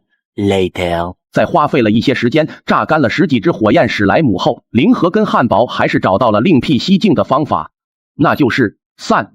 蜂巢凝胶火焰简介：由某史莱姆王与某人类共同研究，意图扩大攻击范围且降低攻击威力的产物。效果：遭遇轻微颠簸后，对常规攻击范围500倍扩散区域造成 0.03 倍伤害。改良过后的不稳定史莱姆凝胶更像是由无数小分子凝胶组合而成的聚合体，一旦遇到外力，比如草地上的微风、攻击时的拳风，亦或者武器劈砍下带来的小小气流，这种不稳定的史莱姆凝胶便会直接爆开，化作无数火星散落四周。所以这不就是烟花吗？你这么说好像确实真挺像。哎，薇拉，你什么时候醒的？刚醒，混蛋领主，你也不看看现在什么时候了？一晚起来就忘了时间是吧？所以这就是混蛋领主你今天研究出来的商品成果，已经彻底失去引火功能，完全无法储存。石铜，不，如果是我的话，一个铜板都不会花在这个东西上面。这种完全就是在浪费产能和原材料的玩具。混蛋领主，你准备定价多少？3个金币。所以今天白天都发生了什么？混蛋领主，你终于把你仅存的良心挖了个坑埋了吗？喂，你领主我良心大大的有好吧？就算本身不值钱，但人工和科研的成本就不是成本吗？哼，即便混蛋领主你这么说，也不会有人买账的吧？这可说不准，也是时候向交易行补充一波货物了。汉堡，我们来算算总账吧。你们是谁？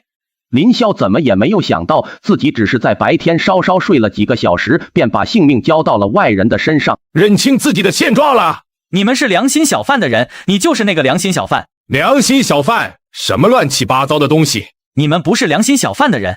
见对方疑惑的神情不似作假，林霄紧绷的精神反而放松了下来。或许是在良心小贩那里接连受挫的缘故，林霄的心态已经有所改变。从以往的除自己以外所有人都是臭虫，变成了现在的眼中只有2种人，一种是良心小贩，另一种是下水道里的臭虫。我们跟你口中的良心小贩没有关系，我能感受到你和我们是同一类人。我从你的身上闻到了仇恨、迷茫，以及对人类的憎恶和毁灭人类的渴望，而这便是你能活着睁开眼看到我们的原因。至于你口中的那个良心小贩，相信我，我们比他强大1000倍万倍。你们能随手拿出几百万金币？不能。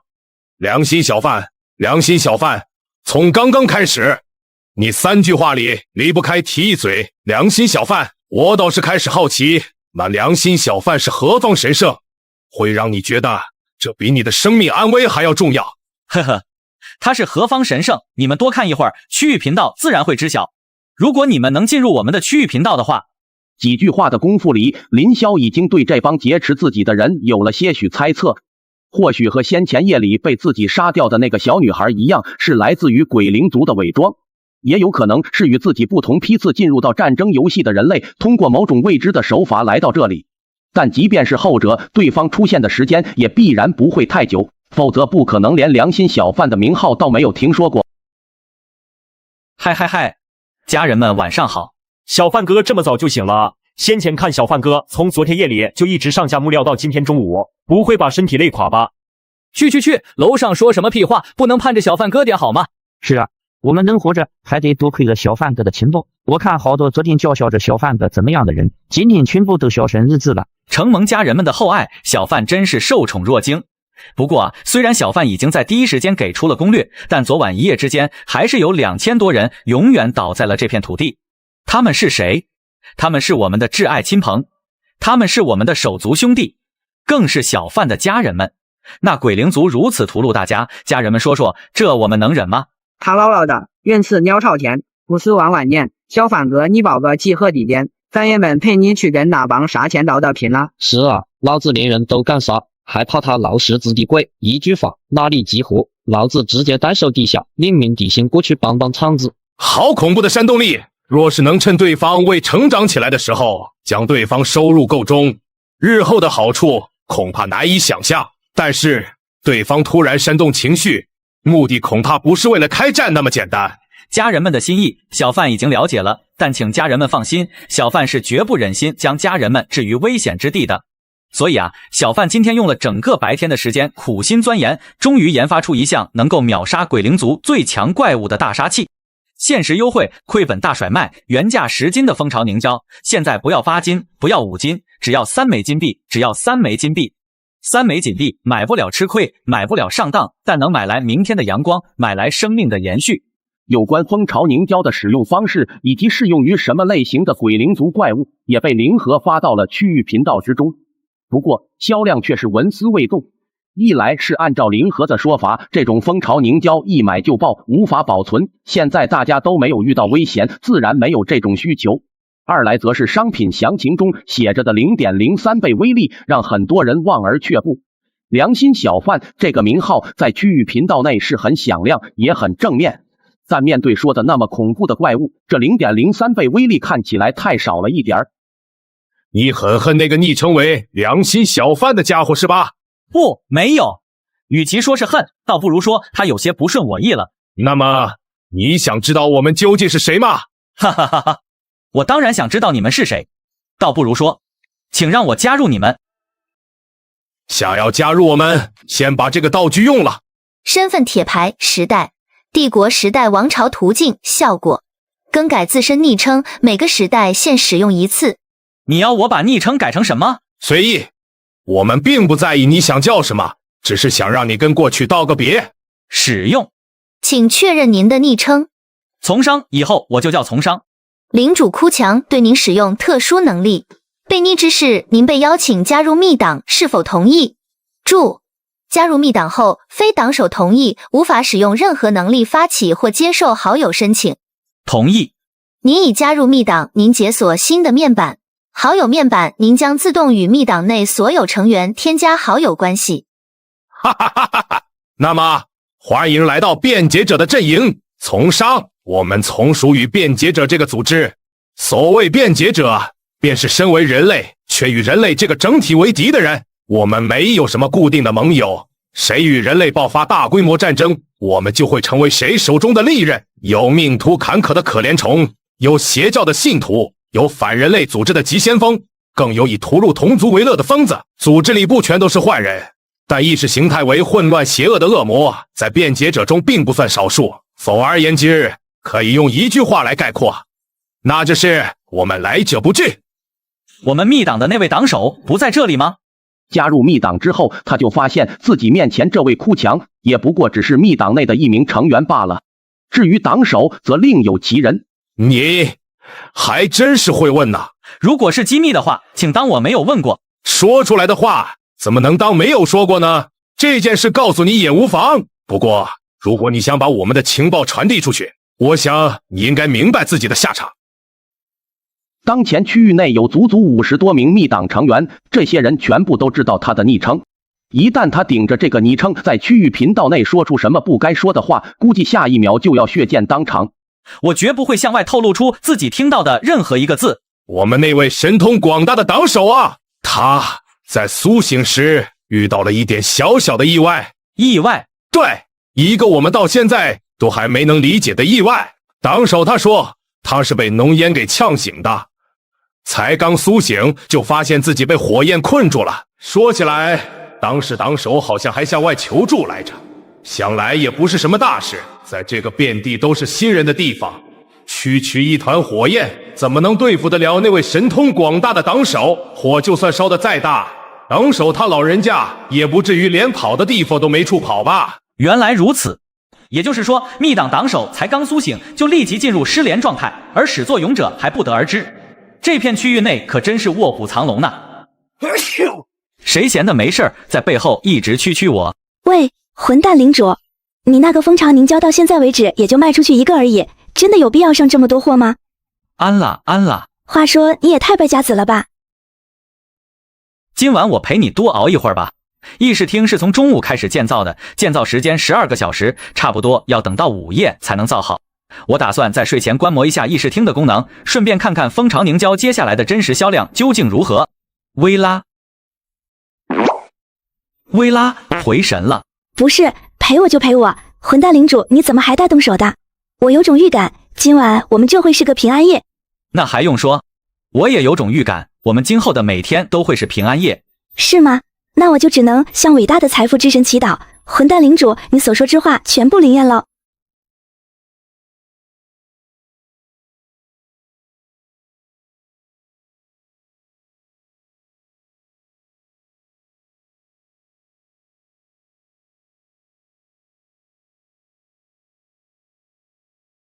活下来了，居然又被他救了一次吗？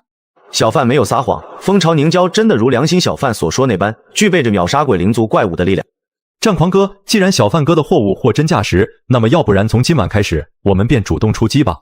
是啊，战狂哥，有你坐镇，再加上咱们大家伙齐心协力，那鬼灵族的威胁也不过尔尔。战狂哥，下决心吧，这可是一个好机会，咱们能不能比别人走得更远，可就全看这个机会了。但战狂却知道是什么让这些领主的态度发生了如此大的转变。那就是良心小贩上架的货物。有了蜂巢凝胶的帮助，鬼灵族对人类一方的威胁直接降到谷底，同时击杀鬼灵族又能得到无比丰盛的报酬。而眼下已经烧完的这枯柴样貌怪物，虽然不会爆出金币，但却能带来极多的经验值。我走上的途径名曰战神，在经验值获取上比较偏向于寻常网游的打怪升级。击杀战斗力相对于自己越高的生灵，所能获取的经验值就越多。按照常理，想要获取更多的经验值，就必须参加更艰难的战斗。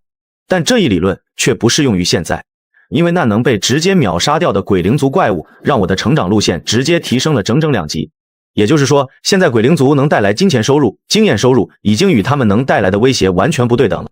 超额的收益以及微小的风险，足以使最为胆怯之人化身最勇猛的战士。好，从今晚开始，我们主动出击。好诶，战矿哥万岁！我这么做真的正确吗？良心小贩，这是在贩卖战争。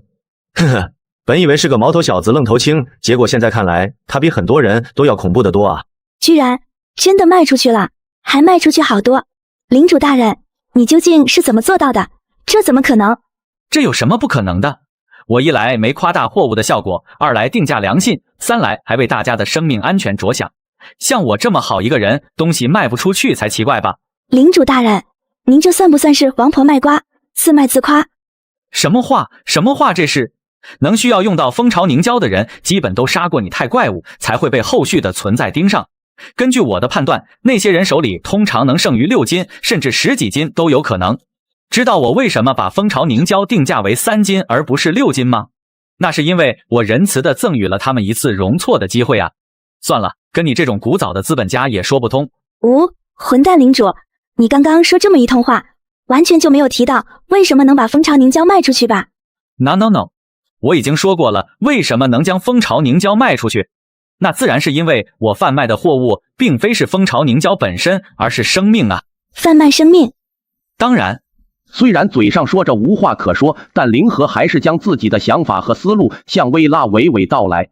毕竟薇拉是现如今最能理解他，并且可以陪他唠嗑聊天解闷的人了。他总不能去找3句话里能重样2句的契约鬼战士聊这些吧？原来如此。怎么说呢？有了，混蛋领主，你知道吗？如果我家乡的武器商们能学会你的道德标准和行事思路，他们每个人都应该上天堂。哈哈，没有你说的那么好啦。我根本就不是在夸你啊，喂！老板，您派遣我们建造的议事厅已经建造好了，您要来检查一下吗？咦，这么快就到午夜了吗？对了，议事厅算是核心建筑来着，现在这个进入伪时代的道具应该可以使用了吧？呵呵，跟本书你来吧。议事厅核心建筑目前已解锁功能，宣战正当化战争理由，外交改善，联盟已取缔，时代演变，参议未开启。如果混蛋领主你想要进入伪时代的话，选这个就行了。届时我会解释更多相关内容，而最后的决定权掌握在混蛋领主你的手里。好，打开时代演变。伪时代，青铜时代。简介：这是属于我们的时代，早已埋藏在我们智慧的最深处，根深蒂固。当先民在熔炉中窥见火焰的舞蹈，当我们与大地缔结了第一份契约，同息交融的液态星河在逃犯中凝固，人类将从此挣脱石器时代的枷锁。看，铸剑师把星辰断入刃口，祭器表面浮起诸神图腾，车轮碾过荒原的脊梁，商队带着满载的财富走过一处又一处城邦。这不仅是兵哥的觉醒，更是文明的淬火。站起来吧！诸神仍在青铜面具后注视人间，而人类已手握改变物质形态的权柄。这青金色的光辉，不知能否照亮世纪的漫漫长夜。进入条件：制作一把青铜武器或工具。就目前而言，灵和并没有在区域频道内看到任何有关青铜或者铜矿的消息。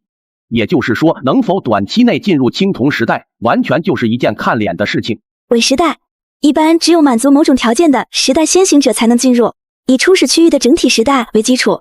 伪时代最多在这个基础之上提升1级，且选择后便无法更改。进入伪时代后，会带来许多时代加成属性，但也会在一定程度上影响到个人领主的成长路线以及部分单位的特殊能力。一旦进入到伪时代，时代等级就会被算作为2级。招募秘书单位时，不再会招募到石器时代的角色。其次便是成长路线的升级奖励，也会有概率出现符合时代特色的东西。最终便是牛马们伪时代带来的2级加成，会被算在牛马们的特殊能力上，自我提升为牛马们带去的战斗力加成上限，也会从1级时代的3点改变为2级时代的6点。听起来好像基本全是好处，没什么坏处的样子。就目前而言，是没什么坏处。即便如此，我依旧得提醒混蛋领主你，选择伪时代必须要慎重。其一是因为不同的时代侧重方向不同，加成也各不相同。旧路重逢，时代进展速度加 100%， 唯物主义倾向加 10%， 炼铜热潮。青铜冶炼速率加 20%， 矿石冶炼效率加 10%， 矿石产出速率加 50%， 使用青铜装备时，领民战斗力额外加3。无为神道，所有领民神秘抗性减 20%， 当与神秘生物作战时，士气降低速率增加 100%。其二，也是最重要的一点，当初始区域进入到新的时代之后，所有领主都会一并进入到新的时代，届时无论混蛋领主你伪时代选择的是什么，都会被区域时代强制覆盖。原来如此，也就是说伪时代并不能光看着加成乱选，一旦选错，走了一条与区域时代完全冲突的伪时代，那么区域进入到新的时代后，我在伪时代上耗费的一切心血都将打水漂。使用道具鬼灵族的死亡诅咒。伪时代、灵化时代简介。我们在我们的敌人身上看到了一条我们未曾设想的道路。古树自愿裂开年轮交出枝干，岩壁指引矿工攫取大地沉淀千万年的梦境，菌丝在浮土之下蔓延生长。我们认知到了认知之外，感受大陆的悲欢，学习如何向世界萃取存在，并以灵为经纬编织一切。麦穗的100年岁月被压缩进瞬间成熟的1秒。这不是征服自然的序曲，而是与万灵共舞的狂想。前路渺茫，时代进展速率减 30%， 唯心主义倾向加 20%， 且后续时代无法兼容纯唯物主义时代。万物万灵，灵将成为区域隐藏属性，当灵在区域内的浓度为中、高、极高时，分别增加农作物生长速率 15%、45%、100%。3尺有灵，所有领民神秘抗性加 10%， 领主幸运加1，成长路线升级时灵化奖励倾向加 30%。相比起青铜时代的加成，灵化时代就显得有些令人捉摸不透。其中表述最清楚的便是对农作物生长速率的提升，但无论是中、高，亦或者极高浓度状态下的加成，相比起炼铜热潮来看，都算不上很有竞争力。后续的3尺有灵亦是如此。那么混蛋领主，你有想法了吗？是现在就直接进入灵化时代，还是再过一段时间步入青铜时代，亦或者都不选？选灵化时代吧。真的不再考虑一下吗？这个时代作为人类的本家，成为下一个时代首选的可能性很大。一旦后续青铜时代成为主时代，那么我们在灵化时代付出的一切成本可就都打水漂喽。即使如此，领主你也想试试看全新的道路吗？当然，灵化时代可以给自己加一点幸运。有句废话怎么说来着？运气好的人运气都不会太差。看在这一点幸运值的份上，我有种预感，说不定这灵化时代会给自己带来青铜时代所不具备的惊喜。就选灵化时代。那么好吧，反正决定权在混蛋领主你的手里，混蛋领主你自己决定好了，我也就只是提个建议而已。选择灵化时代。恭喜您成功进入伪时代、灵化时代。您暂时进入2级文明阶段，更多功能请自行探索。自行探索吗？薇拉，晚安。等等，混蛋领主你要去干嘛？好舒服啊。混蛋领主你睡这里，我怎么给交易行补货？要睡也给我出来睡啊！我是人类，我是真的人类，到底要我怎样做你们才肯相信我？我当然相信你。你们到底要我做什么？要我做什么？把你身上剩余的金币全部交出来。我将谢了。你比当时的我要强多了，那时候的我还很蠢，交出的投名状远不如现在的你。对了，这个人你没用了的话，能给我玩一下吗？这位人类领主有个叫遭遇战的特殊能力，每当成功伏击领主单位时，暂时禁用对方的聊天面板和招募面板，所以留着还是很有用处的。竟然说我强，可是这掠夺来的沾着血的钱币，为何还不如别人几分钟的流水？从商交完投名状后，就跟其他人一起回来，那些见过我们的人，切记不能留下活口。今晚我们不继续狩猎了吗？可是这是个机会，我们能从他们身上得到不少收益。况且如果让其他人继续成长下去，从上，这是个命令，我不是来让你质疑我的。今晚变故太多，鬼灵族那边剩余的主力单位正在快速减少，党首又还了无音讯，我们不能做太多出格的事情。如果在党首发布任务之前我们就暴露，你我包括其他人都没有好果子吃。是。明明都选择去做一个恶人，结果居然还不能尽情的去掠夺去发展，被框架限制，做启示术手术脚。如此一来，跟好人又有什么区别？简直连好人都不如。昨天晚上整片区域内人类只减员了200多人，相比起第一天夜晚，足以算得上是平安夜。这也意味着人类一方的收益不会太低。我发现那种拟态怪物，只要用火焰靠近他们深遭的空间就会出现十分异常的空间扭曲感。大家也可以靠这种方法去辨别对方是不是人类。我好像在哪里见过这个名字。全区域的第一家公会战神殿招募领主，入会后每日需缴纳部分资金来保证公会不会解散。公会有专门的科研，所有成员均可免费复制副本蓝图。下面是我的成长路线和升级奖励。LV9 至 LV10， 随机 S 级公会光环战神途径，战争胜率简介。我们的盟友皆是我们可以信任的后盾，因此我们可以放心将身后交与同伴，心无旁骛地参与到未来的战争。效果：关闭公会内所有成员相互间造成的友军伤害。那位战狂运气是真的不错。在战争游戏内关闭友商，我好像想到了许多变态的玩法。小范哥啊，我准备建立公会了。战狂哥这么问，是想邀请我加入战狂哥建立的公会吗？哈哈，小范哥可别折煞我了，这我哪敢啊！我就是想问问，小范哥有没有建立公会的打算？想必小范哥也明白，第一个建立的公会能在区域内收获不小的影响力。战狂我能在今天就解锁公会机制，还得多亏了小范哥你的情报跟货物帮助。我不是什么忘本的人，如果小范哥有建立公会的打算，这第一我绝不争抢。战狂这人确实厚道啊，不过想来也是，一个对陌生人都能毫不犹豫伸出援手的热心肠，怎么想也差不到哪里去。当然，如果小范哥愿意加入战神殿的话，我举双手双脚赞成。就是不知道小范哥的成长路线是什么，我这公会机制要求招募的人成长路线必须与战士有所关联。怕零和误会，战狂特地解释了一下。原来如此。可惜我的成长路线注定与战狂哥的公会无缘了。不过还是祝战狂哥公会大红大火，我暂且没有组建公会的打算，这第一公会的名号战狂哥直接拿去就是，还望战狂哥以后多多照顾小范的生意。混蛋领主，你终于注意到了，昨日生产的7万多组木料全部耗空，抛开领主你用掉的木料，大概售出利润17800左右。还有就是活史莱姆凝胶跟蜂巢凝胶销量也不错，虽然没有卖完，但也带来了近6000斤的收益。算上混蛋领主你昨天剩下没花完的钱，就是现在这个数字啦。好，还得多亏薇拉帮我看店了。哦对了，还有一点忘了提，现如今领民数量1000多人，每日满饷就要支付出去200多斤。混蛋领主，你得好好控制一下你的用工成本了。好吧，该省省该花花，虽然日收入不错，但每日200多斤的用工成本也确实不低。就现在而言，整片区域内能拿得出200斤的，恐怕除了我外再无他人。就算有，也是凤毛麟角的数量。好在2天时间过去，第一批招募的牛马们工作时间早已足够24个小时，提升的2点战力给牛马们带去了30%的资源产出速率。在不抽走契约鬼战士的前提下，麾下伐木场日产出已经突破了8万组大关。这还不是牛马们的极限。由于进入2级时代的缘故，牛马们战力加成上限随之来到了6点。只要牛马们继续努力工作，伐木场产出效率必然还会再创新高，突破10万组也不是什么问题。而这是无需额外增加用工成本的。回头再招募一些牛马好了。随着2级时代的到来，牛马们也是显得越来越好用了一些。满饷满 buff 状态下的牛马，基础战力甚至要超过契约伐木工。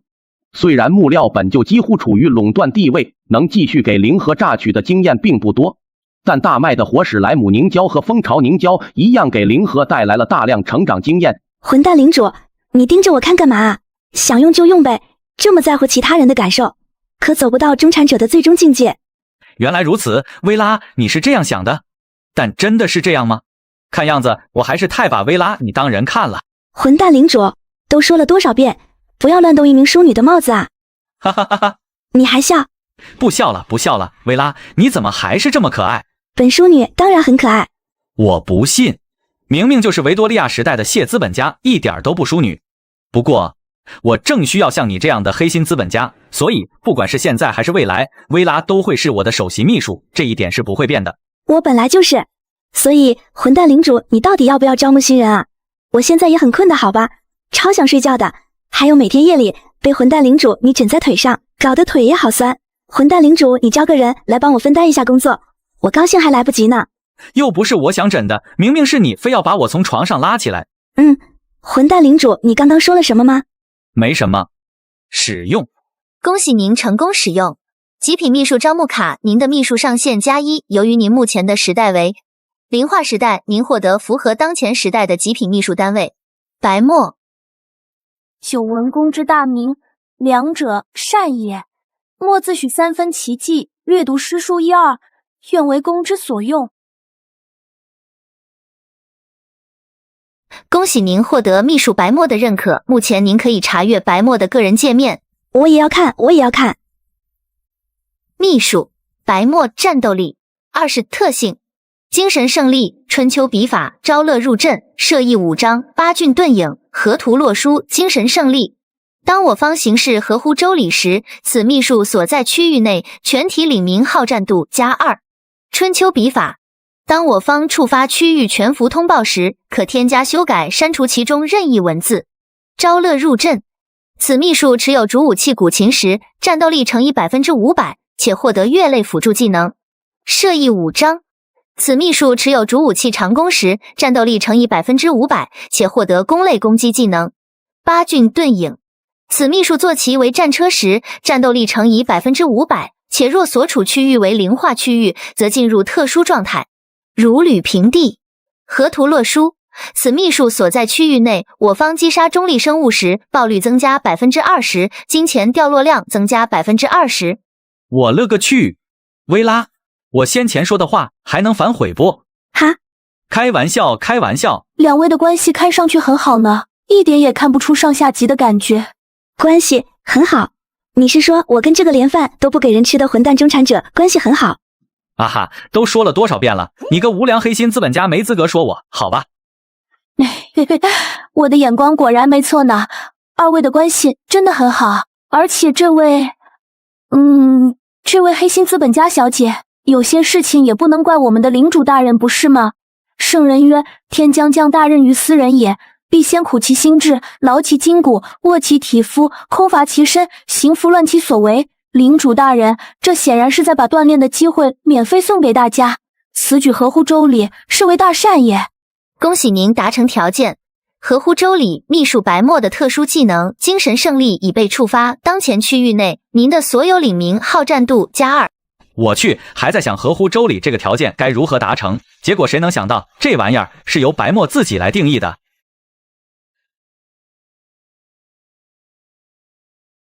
白墨，你试试这把弓合不合手？好哥，初次见面便得如此厚礼，莫甚是惶恐。秘术白墨战斗力100，攻击技能白矢、参连、善助、相持、景移。白墨能展示一下射击吗？没问题的，领主大人。参连。因为在白墨的能力中，只有招乐入阵与射翼5章是限定主武器的冲突能力，而八骏遁影则要求乘骑战车，与前两个能力并不冲突，但也依旧提供5倍的战力加成。两相乘之下，白墨的战斗力将达到恐怖的500点。只能说不愧是极品秘书吗？区万金就能在2级时代招募到500点战力的个体单位，对我而言完全不亏。毕竟现如今一穷二白的，穷的也就只剩下钱了。高价求购古琴、战车或矿产位置，愿意出售的可以私聊小贩，价格公道，童叟无欺。古琴、战车或矿产位置，我身边这些领主们手中领民的质量，远不是现如今区域内那帮石器时代的新人可以比拟的。这是一个机会。抛开古琴和战车暂且不提，良心小贩想要收购矿产，就意味着他一定会亲临现场。毕竟矿产这种东西深埋在地底，是无法通过交易行进行售卖的。这可能是在战争游戏初期见到良心小贩真面目的最好机会，甚至可能是唯一的机会。而我背靠密党所拥有的强大武力，足以遏制、追平，甚至超越良心小贩通过搅动交易行来与旁人拉开的差距。我们能好好聊一聊吗？你又想要说什么？我有一个好计划，如果这个计划能够成功达成，我想我们密党在未来很长一段时间内都不会再缺乏任何资金，届时我们将会有数之不尽的财富来支撑我们的行动。哈哈哈哈！我好像听见什么不得了的事情，不介意我也分一杯羹吧，老朋友。好了，看来哭墙大人已经默认了我的旁听。小子，你口中那个好计划还不快说来给大家伙听听？不过在此之前，我要先提醒你一句，我的时间很是宝贵，而且与哭墙不同，我并不惜财。如果让我发现你那所谓的计划是在耍我，恐怕我就只能亲自去向党首大人谢罪了。相信我，大人，这个计划不会让您失望的。因为就在刚刚，我在区域频道内看到了良心小贩的消息。良心小贩？又是良心小贩？没错，良心小贩。不行，这个计划我不同意。但我连计划是什么都还没说。不用说了，从商，我想我已经跟你说过很多遍，在联系到党首之前，我们还不能暴露在所有人的眼里。那良心小贩就相当于现在这片舞台上的一颗明星，你觉得动了他，我们还能再像现在这般隐蔽？哈哈哈哈哈！说说吧，我对你的计划很感兴趣，向我仔细说说你的计划，还有你们口中那位良心小贩，哭墙他无能做不到的事情，我说不定能替你做到。幽狼大人，请跟我来。现如今，良心小贩占据着交易行最大的份额。我曾进行过计算，那良心小贩一日的流水绝不会低于5位数。铜币吗？金币。继续说下去。是。我刚从区域频道看见一条消息，良心小贩正在高价求购古琴、战车以及矿产坐标，这是我们的机会。您说，如果我们假借矿产坐标的名义将那良心小贩骗来，然后再一举拿下，这每日5位数的收益岂不是就落入了我们的手中？我们现在就行动吗？不，我想那良心小贩不是个傻子，如果我们想要骗到他，至少说的话得是真的。也就是说，在行动之前，我们必须真的拥有一座矿产。大人，真的不阻止他们吗？为什么要阻止他们？是从商说了谎话，还是他们没有成功的可能？我已经尝出从商所言句句属实，并未欺骗我等什么。大人，您的意思是，那小子的计划是有可能成功的？是仇恨的气息，那个小子将仇恨埋在他表面的真实之下，自以为自己骗过了所有人。但我不是幽狼那个蠢货，他的情绪骗不到我的身上，好好看着吧。这是个注定失败的计划，那良心小贩最终一定会死，没有人能在这个计划中得到任何好处。哇哦，还有这种好东西！齐天柱时代，灵化时代中产者途径简介。有朝一日，我们忽然发现，只要将灵注入到脆弱的建筑之内，便能创造出本不该存在的功能。建造需要300组木料。PS 建造时，区域需具备核心建筑，且此建筑只能建造于我方拥有的土地之上。这是灵和第一次抽取成长途径内相关的建筑物图纸，事先他也没有想到，居然第一次抽取就触发了时代词条的灵化奖励倾向。不过灵和并不觉得这是增加的那一点幸运值的功劳。其天柱效果，上架商品至交易行，效率是领名效率而定。目前投入领名0%。有了齐天柱这个建筑物后，一切就大大不同了。议事厅旁边伐木场和史莱姆牧场产出的商品完全可以由齐天柱直接上架，解决了上架这个难题。剩余的事情，即使我不在这里，大多也能远程通过面板处理。连带着薇拉也一同被解放了出去，不再需要保持与我完全颠倒的作息。啊，混蛋领主，没事的话，我就先去睡一会儿了。领主大人和黑心资本家小姐都去休息吧，这里交给我就好。我叫薇拉·贝伦，我自幼习圣人语录，算得上几分至圣之徒。若有外人来犯，定叫他有，定以圣人之言将其感化。那就麻烦白墨你了。等我睡完回笼觉，就想办法帮白墨你搞一辆战车。这家伙比自己睡眠状态都好。混蛋领主，我先睡了。领主大人，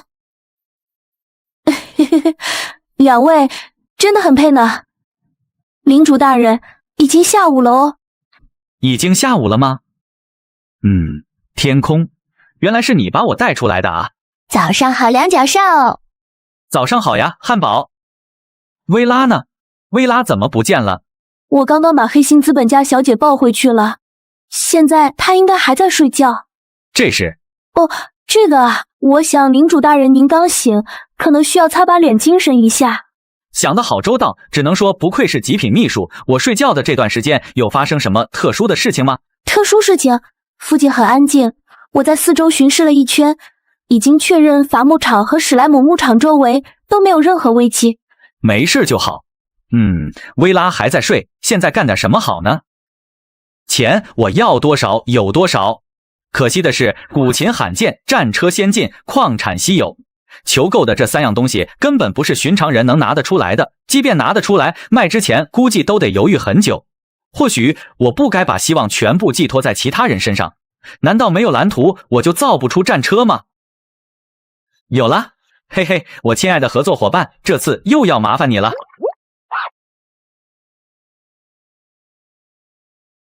原始轮具时代，石器时代基础途径简介。看啊，那滚动的圆环承载着文明的重量，它碾碎山岳的阻隔，转动命运的轨迹，让沙漠与绿洲在辐条间相连。有了这张蓝图，我就能直接制造出单独的轮子，而轮子正是战车中最重要的组件之一。由于手上没有矿产材料，这次实验只能选用纯木料操作了。我亲爱的代理人兼供应商，现在又到了我们通力合作的时间喽。汉堡，招募一下店，读还有异变史莱姆。战车已经让牛马们打造完了，现在该怎样才能让这种史莱姆能成功驾驭战车呢？雷史莱姆虽然体型够了，但是全身太光滑了，毒史莱姆还没我巴掌大，用它来拉战车简直异想天开。而异变史莱姆呢，身体表面又过于尖锐，至少连接战车的粗绳不能掉才是。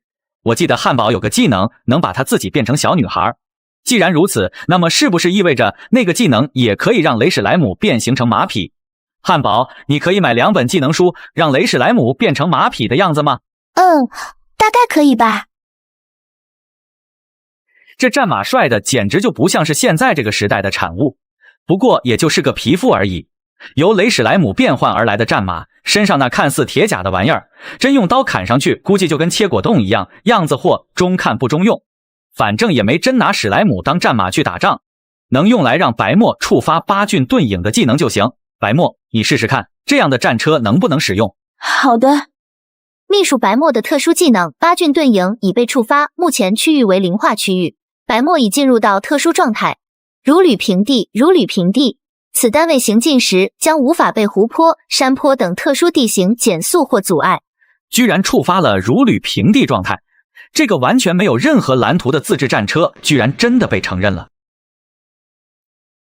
我这里有一个露天铜矿的坐标，有兴趣吗？有兴趣，当然有兴趣。如果铜矿坐标属实，我可以承诺根据矿储量的多少，报酬保底为3000金币，上不封顶。坐标我已经准备好了，如果你愿意相信我啊，那就去交易行内购买一件叫做龟甲的物品，挂售价格我标注在100金，就当是支付的定金。至于剩余部分，届时到铜矿前面，我们一手交钱，一手交货。白墨，这东西有什么问题吗？有点血腥味，不，也有可能是我多虑了。能算一下前往这个地方我们需要多久的时间吗？如果是我全速的话，3天就能抵达，加上其他人的话，急行军7天是我的保守估计，实际所需要用到的时间还可能会更久。就这样吧，等薇拉休息好，明天早上我们正式上路。芜湖出发。黑心小姐今天的精神很好呢。那是，自从跟了混蛋领主，天天都是2班倒，我已经期待外出很久了，好吧？不对，黑心小姐，你就用这个绰号来称呼一个超绝可爱的淑女小姐。说起来，昨天还叫我黑心资本家小姐呢，今天就变成黑心小姐了，怎么，是我不够资本家吗？好了，都别闹了，维拉你让开一下。两角兽要离开这里吗？带上我好不好？汉堡，你怎么又变成这副模样了？那我变回去好了。混蛋领主，我们全都走了的话，你不怕伐木场这边遇到什么危险吗？危险？目前最大的威胁，我们的好邻居那座鬼灵族的高塔还在被烈火24小时灼烧着。就算有鬼灵族从塔内冲出来，平原上的上千个史莱姆巢穴也足够他们喝上一壶。连鬼灵族都尚且如此，区域内的人类领主更不必多说。你想留下来看家吗？哈，我才不要！有了新秘书就忘了救人吗？混蛋领主，我真是看对你了。别装，你是想让白墨留下来看家？所以咱们俩战斗力加起来多少？啊哈！薇拉，再不快一点就让你留下来守家喽！来了。喂，水呀啊！悬崖，停车！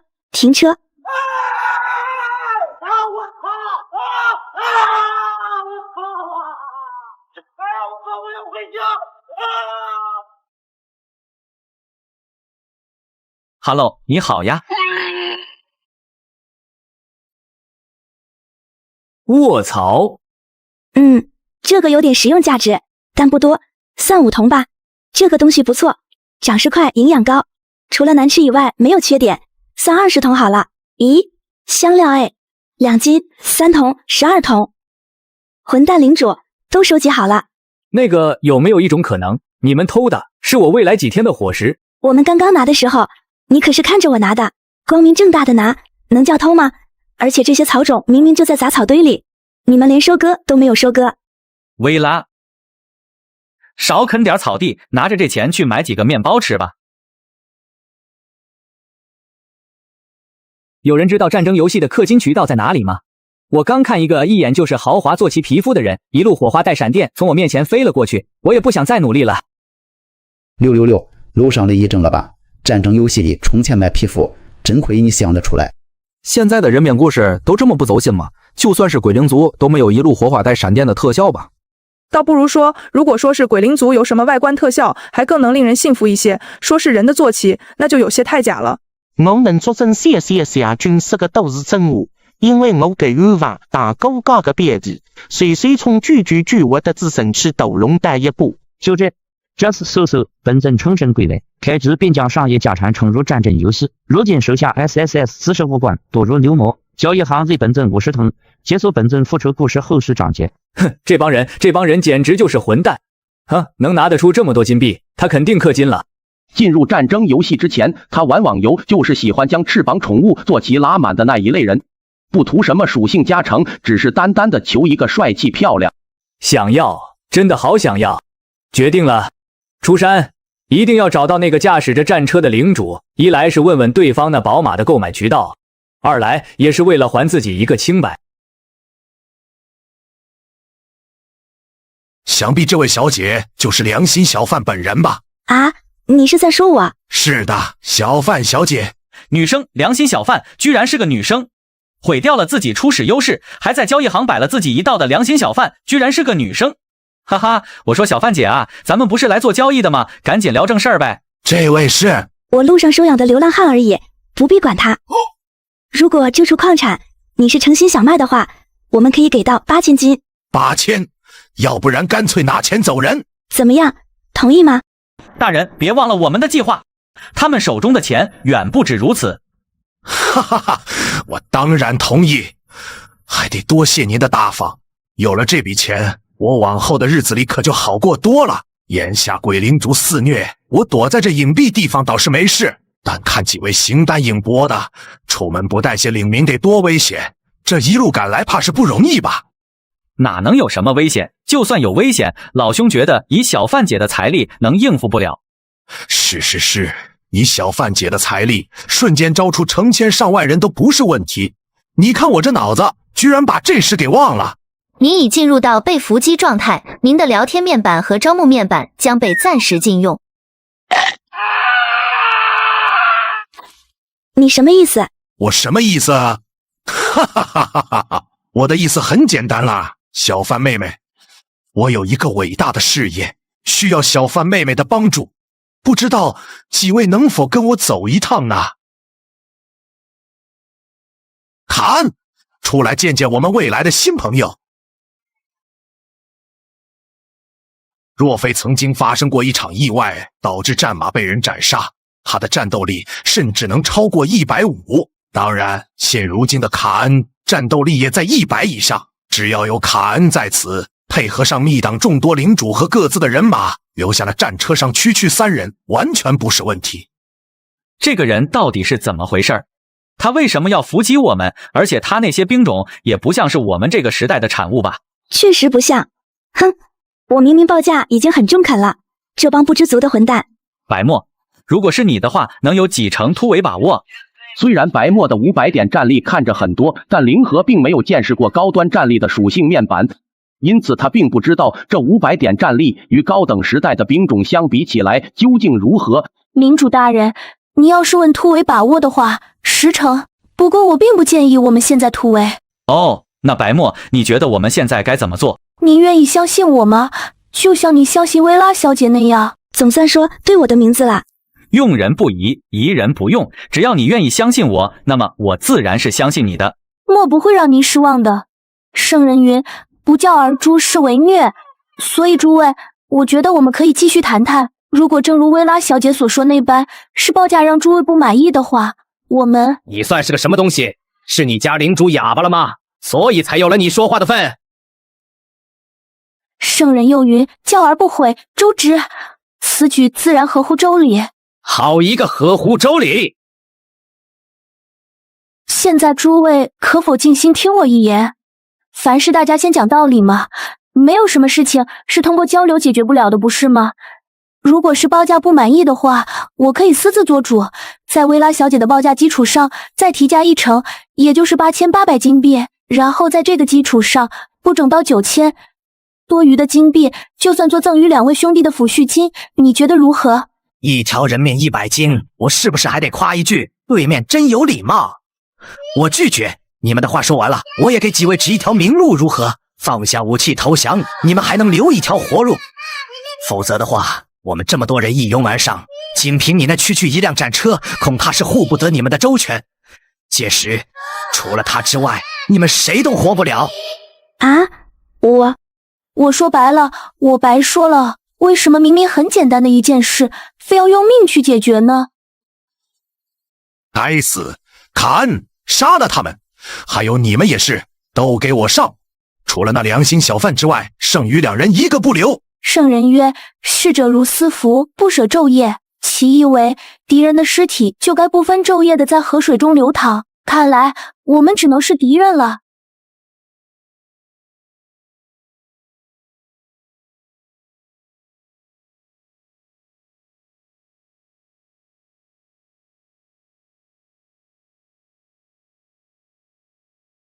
白墨原来这么强的吗？物超所值，不是吗，领主大人？哼哼。千日，姑奶奶，这话可不兴说。承诺个1000日满饷，死了也给，那可就是上万金的固定消耗了。你先保证不乱承诺。混蛋领主，你是想谋杀你超绝可爱的首席秘书吗？他们果然不可能没带人过来。进攻！进攻！拦住他们！我做到了！哈哈哈哈哈哈！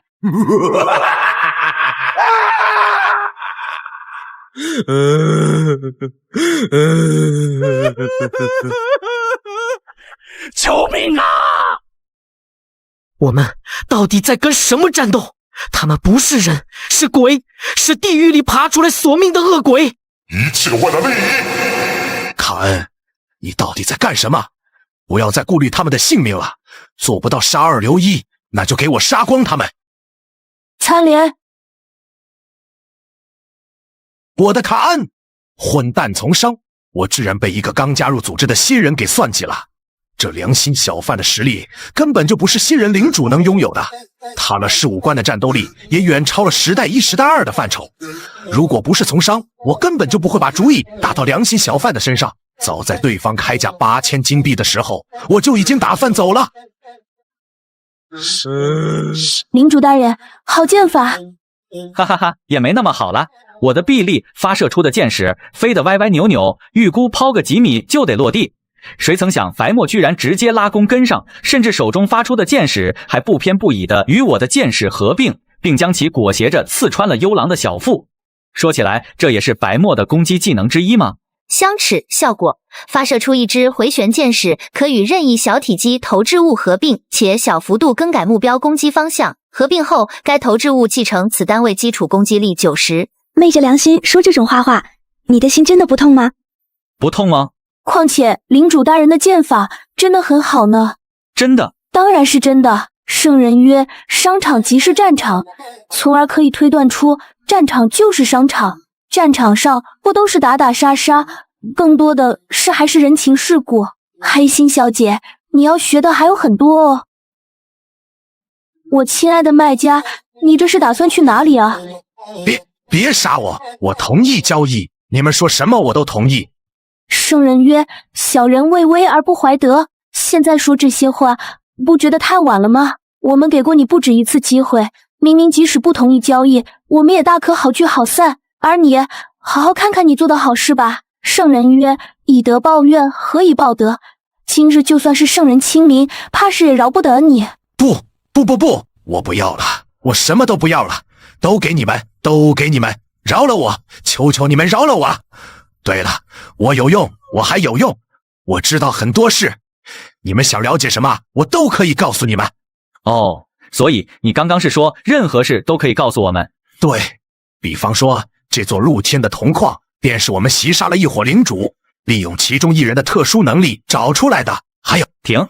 说实在的，我对你怎么找到的这处矿产并不感兴趣。无论是你偷也好，是抢也罢，亦或者杀了什么人，我只知道一点，那就是你找到这处矿产之后，第一个想到的人是我，第一个找到的人也是我，这很好，非常好。你知道吗？在你对我们发起进攻之前，我本以为我们能成为朋友。朋友？对，朋友，我们本可以成为朋友的。可惜呀，现在我问你答。看你们的样子，貌似不属于这个时代吧？你们究竟是谁？我们来自密党。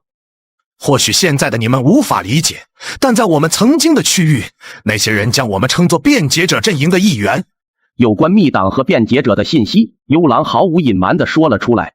别看他在密党中有着不小的地位，但作为连人类这个整体都能背叛的人，再背叛一次密党，自然也没有什么心理压力。薇拉，来的路上你不是找了些草药吗？止血的有没有？有倒是有啦，那些草药我清闲的时候拿出一些捣成药膏装这里面了。混蛋领主，你省着点用，这些用完可就没了。剩下的草药还要留着做种，这可是当初混蛋领主你自己说的。我懂。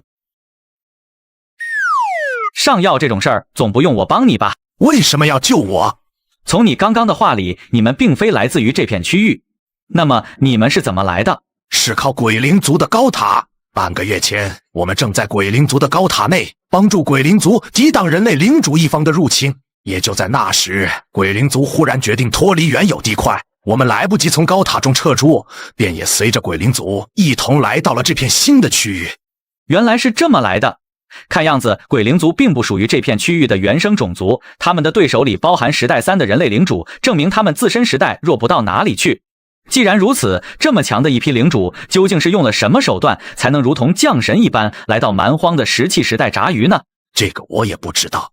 辩解者阵营跟鬼灵族暂且站在统一战线，但我们的身体终究是人类，鬼灵族不可能把所有的情报和信息都共享给我们。哈哈哈，这不就是单方面的舔狗吗？妾有意，郎无情，子卿何苦笑拳马？热脸空偏冷心肠，真心换的白眼傻。行了，那么我的问题就问到这里，我也没兴趣了解你们做过什么坏事，杀了谁又抢了谁。至于现在，除了这座矿产之外，你应该还有其他东西想跟我交易吧？我知道了。我听说过你的情况，知道你手里的财富是我难以想象的数量。我不知道我身上有什么东西是你能看得上眼的，如果有的话，或许就是这2张已经过时的图纸了。地穴式熔炼炉时代，青铜时代基础途径简介：地火熊熊，金铜出名。深埋地脉的熔炉将矿石化为流淌的金属之河，文明的锋芒自此铸就。生产速率300块任意矿石定7日建造需求，石料200组，木料20组，陶范铸造工坊时代。青铜时代基础途径简介：1捧陶土千度炼，3分铜锡7分巧，唯有成规在范，方得歌己如林。建造需求：陶土150组，骨粉50组，松脂20组。我就只有这些了，我并不奢求什么，只求一个痛快。痛快，当然，不过不是现在。什么？你，薇拉，你看看这2张图纸价值多少？价值不菲，熔炼炉的图纸大概50斤左右，铸造工坊价格还要更高一些，差不多能有100斤。懂了。看，其实做生意很简单，不是吗？交易愉快，钱货两清，各不相欠。矿产的钱我就不给你了，至于原因，想必你也知道。以后如果还有机会交易的话，千万要记住一点，规则保护的是你，而不是我。既然交易已经完成，那我就不留你下来吃饭了，请便吧。所以你才是良心小贩。呵呵。需要我这么做吗？算了吧，毕竟礼多人不怪嘛。那家伙很有礼貌吗？我怎么不这么觉得？干嘛这么看我？我又咋了？你看，这不就是他送给我们的大礼吗？对哦，我们没付钱，这样的坏家伙要是再多一些就更好了。你在笑我啊？不，没有，我只是觉得领主大人宅心仁厚，行事无不合乎周礼，时有一副明君风范。宅心仁厚，如果刚刚我不阻止白墨你的话，你会怎么看我呢？那样啊，领主大人机灵如神，除奸恶于世间，此举合乎周礼，莫自然是心生佩服。哈哈，也没有那么好啦。对了，白墨，你说如果我们突然袭击，将那密党直接铲除如何？圣人曰：足食、足兵、足信之矣，必不得已而去，先去骑兵。其意为一个组织有充足的粮食、军队和凝聚力，要先打垮对方的军队。领主大人若是出击，不仅是防范于未然，行为还暗合圣人之道，自然是合乎周礼的。那我若是放任不管呢？若放任不管，岂不是证明领主大人您大度能容，心胸之开阔，先天下人多矣，自然是合乎周礼的。我算是听明白了，条条大路通周礼呗。话说周礼到底是什么？那自然是个很神圣的东西，懂的都懂，不懂的说了你也不懂。哼，不说算了，我也不想知道。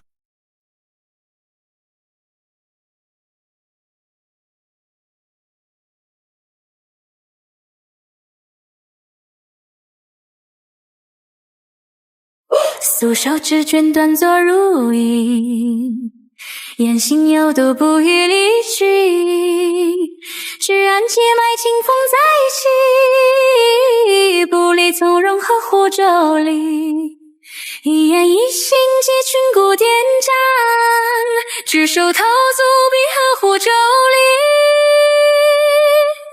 礼，合乎周礼，心若玉磬，一度断章照映乾坤迷，合乎周礼，天地为平，百墨之心，典雅而安宁，沙场冷风不改其心，礼乐在生存不解分明，对敌如山心怀真情，举止安然合乎周礼，一诺一射皆合乎周礼，进退有度自成天地，合乎周礼，心若玉磬，一度断章照映乾坤迷，合乎周礼，天地为平，百墨之心，典雅而安宁。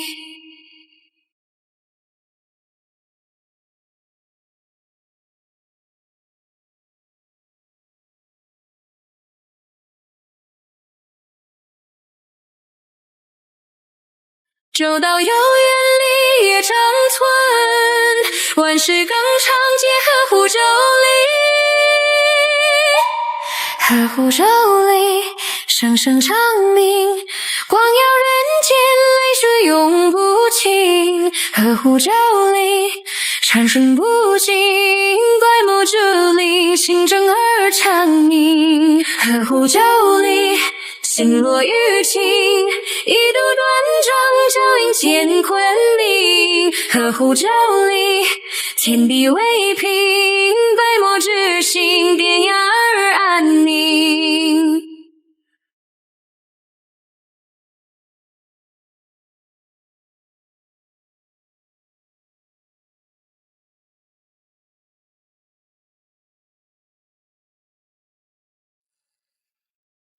首先，肯定是要将这片矿场牢牢攥在手里的。恰好随着密党众人溃败，被伏击的状态也早已解除。凌河很干脆地招募出2000个牛马，并从交易行内购买上配套的石质工具，总共也就4000斤的消耗。但这么一整个交易行内的石质工具几乎全部被凌河一人承包。这件事在区域频道内引起了一个不大不小的轰动，毕竟石质工具实在是没什么含金量，基本上大多数人都会选择自己制作，而非直接在交易行内购买。作为核心建筑的议事厅以及用来上架货物的齐天柱，肯定是要率先建造的。而建造这2个建筑又需要为数不少的木料，在露天铜矿这边，自己上架的木料目前是无法下架的状态。看来交易行最多当成一个原地的保险仓库，想把交易行当作无损耗的远程空间装备使用，并不是一个可行的方案。这条路子已经被提前堵死了。好在木料也不算多么稀有，安排牛马去砍伐一些就是了。陶土、骨粉、松脂，这青铜时代图纸的建造要求，以现在来看，还是有些太特殊了一些。其中骨粉应该是现如今最容易获取到的东西。刚经历一场大战，虽然因为密党溃散太快，导致跑了不少人，但留下的尸体也依旧不少。那这件事就由薇拉、还是白墨你去做好了。那我呢？混蛋领主，要不要把我忘得这么快啊？你自然也是有事要做的。大量收购粘土、松脂，粘土1斤1组，松脂3斤1组，可直接上架交易行，看到就收，无需私聊。薇拉，你就暂且先帮我看一下交易行吧。关于粘土和松脂这2样东西，还是不打算自己去寻找了。这2样东西放在整个区域内，应该算不上什么珍贵的稀有物资。要是为了造个铸造工坊，就满世界的去寻找，那还真不如在区域频道内直接收购来得快。寸光阴一寸金，寸金买断寸光阴。只要省下来的时间能赚到更多的金币，那么花出去的每一个子，实际上都是盈利。松脂1组就有3斤，粘土1组也有1斤。这比去跟鬼灵族拼命赚的都多了吧？我猜，我刚拎的位置附近，后来旁边刚好有一块泥土地，现在的泥土地成金矿子。路上别走，这宝贝你抱不住，老鼠来帮你把持把持。我探索的时候，恰好找到一片不算非常死水的松树林，自然小贩哥需要松脂，那我今后就直接住这了。看来收购计划比我想象中来的还要顺利吗？领主大人，密党一众总共留下了100多具尸体，其中的装备已经被回收，这些装备您打算如何处理？不然就给契约鬼战士们分一分吧。跨越了2个时代的战争，虽然契约鬼战士凭借死亡抵抗和恐吓属性打崩了密党一方的士气，但自身伤亡也不少。30几套铁甲差不多能给剩下的契约鬼战士们一人发上1套。抛开装备之外，算上契约鬼战士的尸体，总计近200具尸体，烧出了400组骨粉。这还多亏了契约鬼战士喜格壮硕，骨粉产量比密党那边的士兵要多上不少。还有就是随着半天的开采，上千名牛马开采出近5000组石料，以及2000多组孔雀石，伐木的牛马也带回几千组木料。对此凌河自然是不用犹豫什么，在铜矿附近直接拍下10个地穴式熔炼炉以及一座陶范铸造工坊。凭借着牛马们众多的数量，这些建筑只需要不到10个小时就能建造完毕。感激和憎恨居然能同时出现在一个人的身上，人类还真是个矛盾的生物。是啊，他也只是个人类，就凭人类这个身份，我便不可能得到鬼灵族或者任何一个外族的完全信任，即使我是辩解者阵营的一员也是如此。跟随着那位神通广大的党首久了，我好像都快要忘记自己最初是为什么选择加入辩解者阵营，成为人类的敌人，好像是为了在这个人吃人的世界里变得更强。我究竟是什么时候忘了自己的初心，变成了一个满脑子只想着与人类为敌的疯子呢？唉，想不出来。幽狼大人，你居然还有脸再来到我的面前从商？我不是故意逃跑的。大人，您现在有什么需要我帮忙的地方吗？还愣着干什么？还不快过来扶我一把！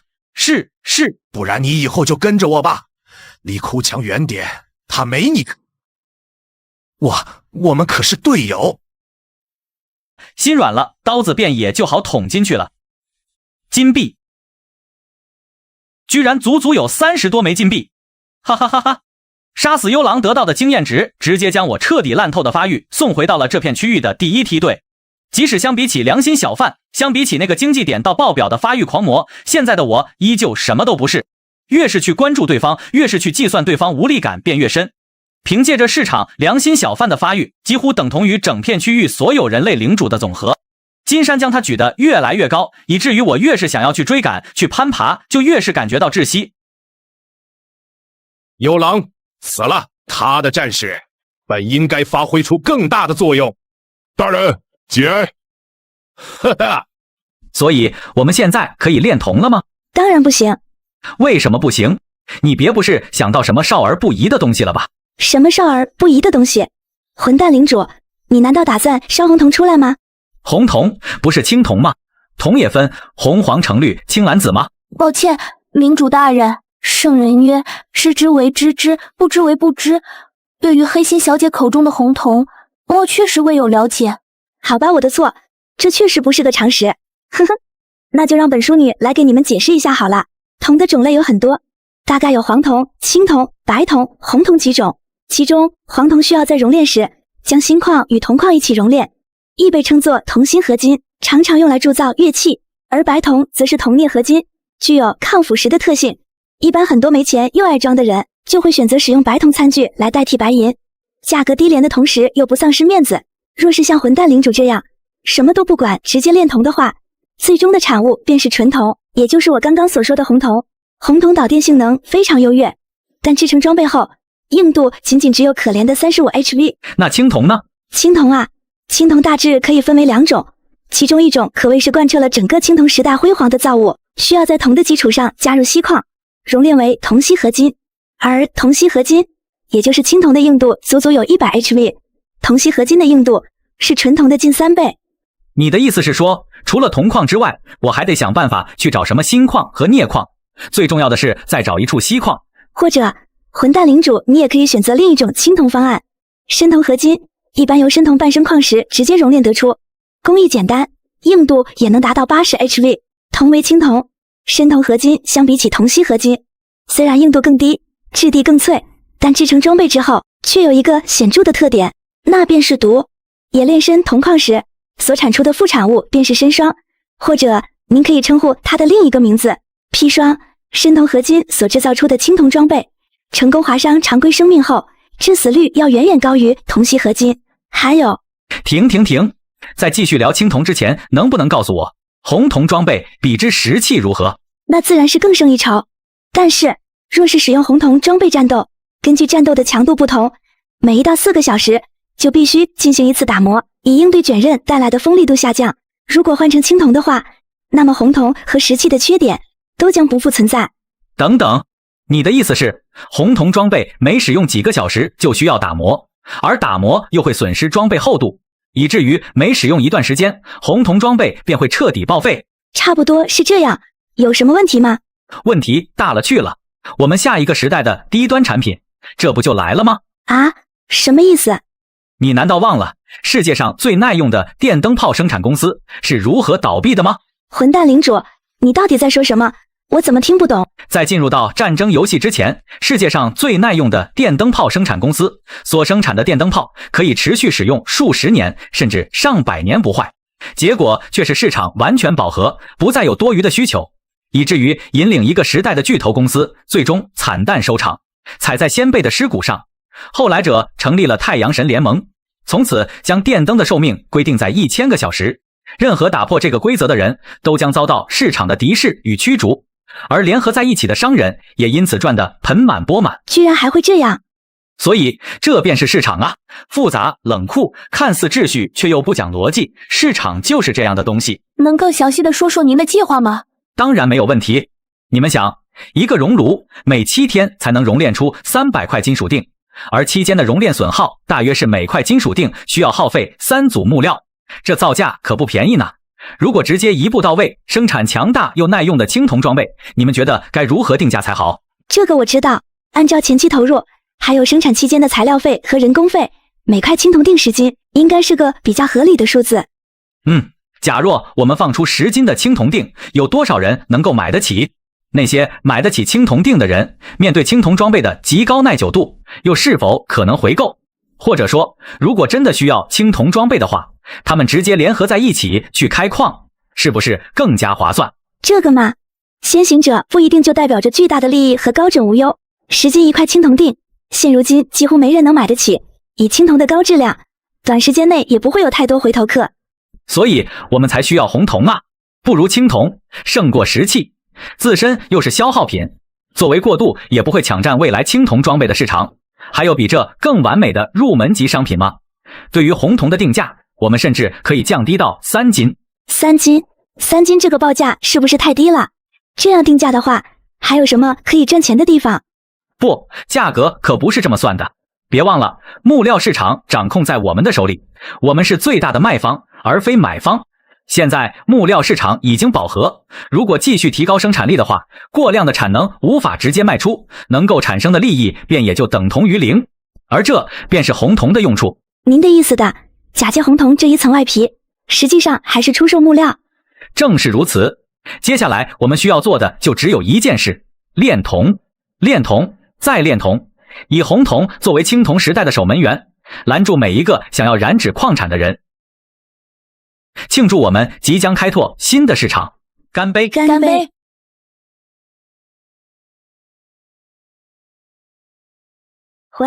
混蛋领主，这个就是锡啊？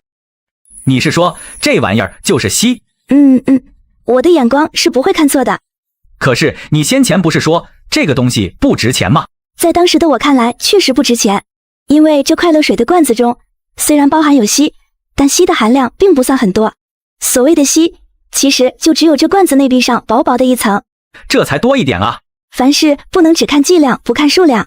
现如今整片区域内所有的快乐水都在混蛋领主你手里，就连马车上都还留着不少快乐水的罐子。这么多罐子加在一起，那锡矿的量不就上去了吗？我这运气还挺好的，是吧？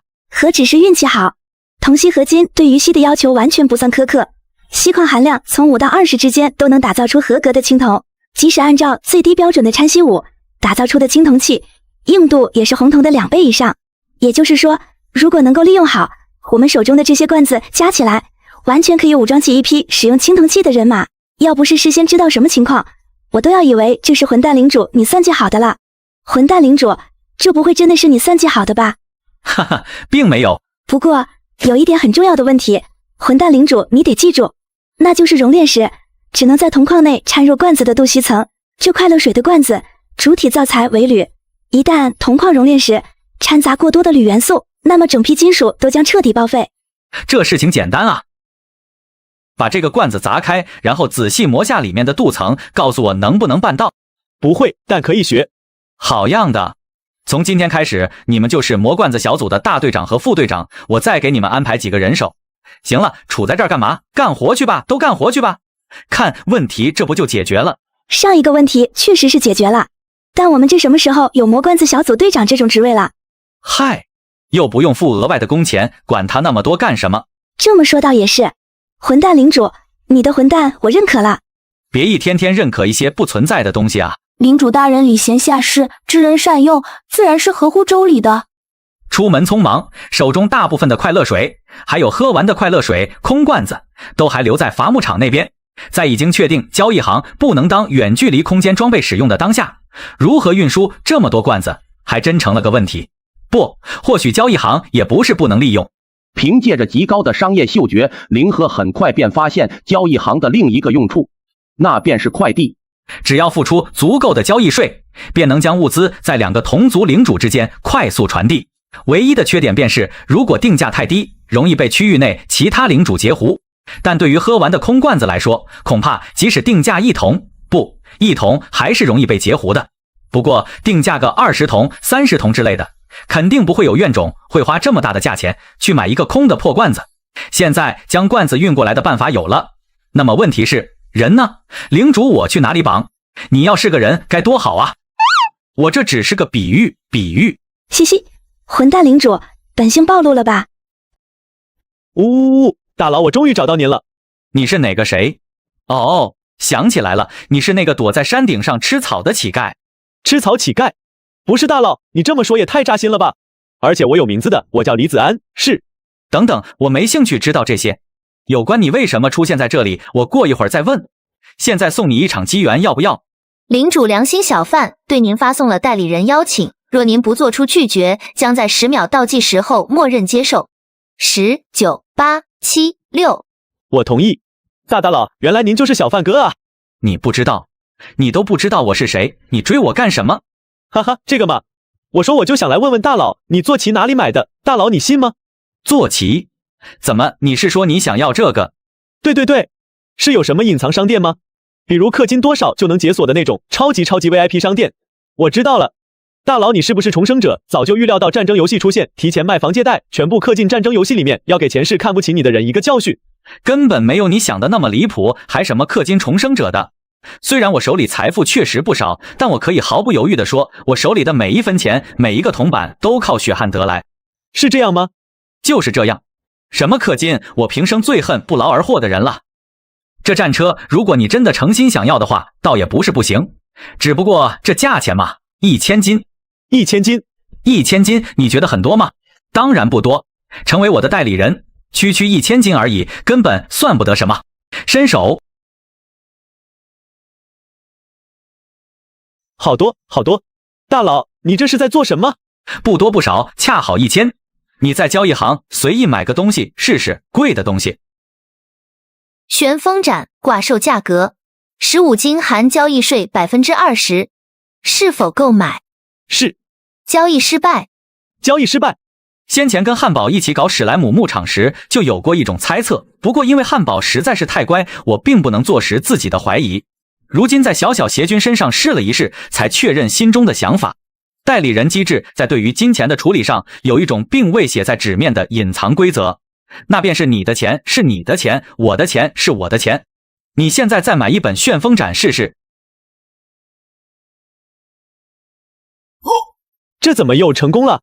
对此，林和只是笑着将有关代理人机制的内容给小邪君大致讲了一遍，其中包括了他的物流想法，还有小邪君在这其中需要起到的用处。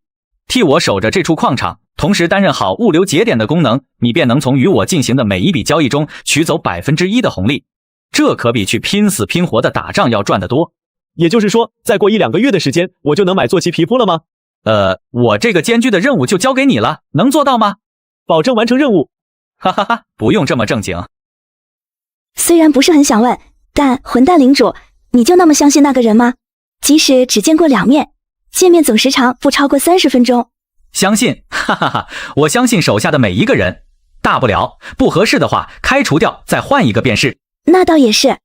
相比起这个，我更想知道另一件事，这多少天过去了，我怎么还卡在7级？自己1周前等级就是7级，结果这么多天过去，金币收入都有个10几万，经验反倒是一点都没涨。你很想升级？倒是也没那么想升级，等级并不代表着战斗力。至少在中产者途径上来看是这样的，可是区域频道内现在可是都有人突破15级了。我原本还以为混蛋领主你完全不在意呢，既然在意的话，那就翻个身好好开发新产品啊。咸鱼领主，明明成长路线里都写了只能从垄断里获取经验吧，你打算吃木料一辈子吗？其实有句话我已经想说很久了。你想说什么？我不是个合格的秘书，而你也不是个合格的领主，或者说中产者。嗨，我还以为什么事呢，反正是免费的，凑合着一起过呗。你是不是就听了前半句进去？怎么这好好一句话在混蛋领主你嘴里讲出来就那么奇怪呢？不然呢还能怎么样？要不然你讲讲我哪里不合格呗？那可就太多了，感情用事，有时候行事不讲逻辑，说着要垄断，却以玩笑的心态看待利益，跟人太随和，即使被冒犯也不生气，就连我这样也没这么不好吧？你觉得中产者应该是什么样的人？一点玩笑也开不得，每天脑子里只有算计和利益，捏着死钱不撒手，最后孤独终老。不，我不知道其他选了类似成长路线的人会怎么做，但我显然不是这样的。既然中产者的目标是垄断一切，那么难道这所谓的一切就只有看得见的财富吗？我很喜欢一句话，私人财产神圣而不可侵犯。在我这里，我的情绪无论是快乐、钦佩、同情、满足，亦或者痛苦、悲伤、尴尬、困惑，都是我的私人财产。中产者应该是财富的主人，而非财富的奴隶。我不会为了多赚几枚金币去放弃自己已经垄断的一切。何必低眉追金玉，使我不得开心也。呵呵，混蛋领主，你还真是越来越让人觉得有意思了。说起来，您知道吗？很多人都以为，早在最初成长途径选择之时，就已经决定了一个人的成长潜力，但事实却并非如此。真正决定一个人成长潜力的，是一个人的内心，是他走过的时代道路。弱者百级不如强者一级，在付出的挑战相同的情况下，升级越是迅速，便越证明了一个人的渺小。升级的困难，或许意味着您内心中的那个自己其实很强。因此，好了，我话先说好，升级还是要升的。就算你再怎么夸我，这几天的活你也是干定了。哈，不妙，又要被混蛋领主反向 PUA 了。一路上把一个淑女当牛马来用，我真的要收回所有夸你的好话了，混蛋领主。不过总算在扫荡并倒卖了大量药材后，混蛋领主你终于升级了。所以你这次的升级奖励是什么？ LV7 到 LV8， 剩余价值透镜。简介：再看看剩余价值。效果：选择任意一类范畴，若本区域内存在符合的高价值目标，则随机标注一处。混蛋领主，你忘了我们回来是为了干嘛的了吗？为了锡矿。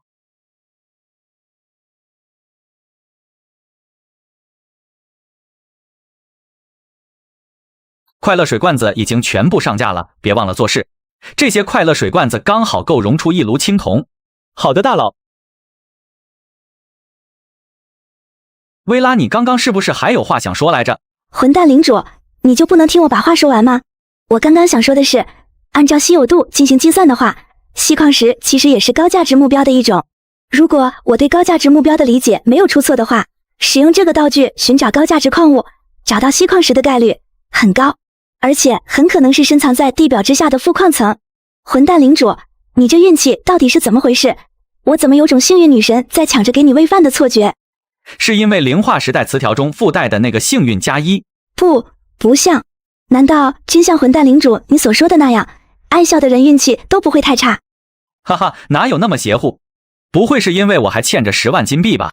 虽然当初购买灵化伐木场所贷款的10万金币现在已经有资本全部还清，但我可没有立即还款的打算。反正1年时间还很长，不急着这一时还款。说不定我在这1年的时间里死透了，这初始的10万金借贷就完全不用还了呢。用欠款威胁战争游戏是吧？我说混蛋领主你怎么有钱不还？论不当人，还得是你有办法。都说了没那么邪乎。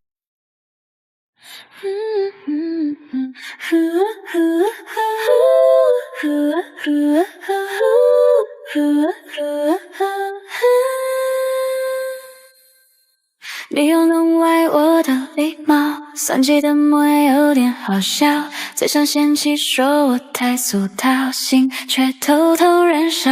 可当你陷入了麻烦，我心跳快得无法计算。明明你是个大懒蛋，却想为你撑伞。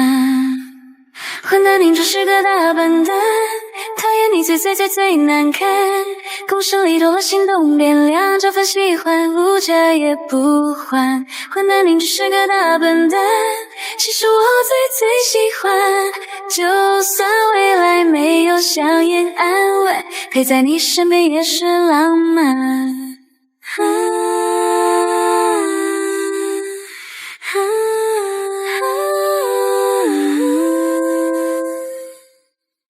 看你先躺我会生气，却在闪光时无人能比，说要煮汤给你补身体，你总是逃避。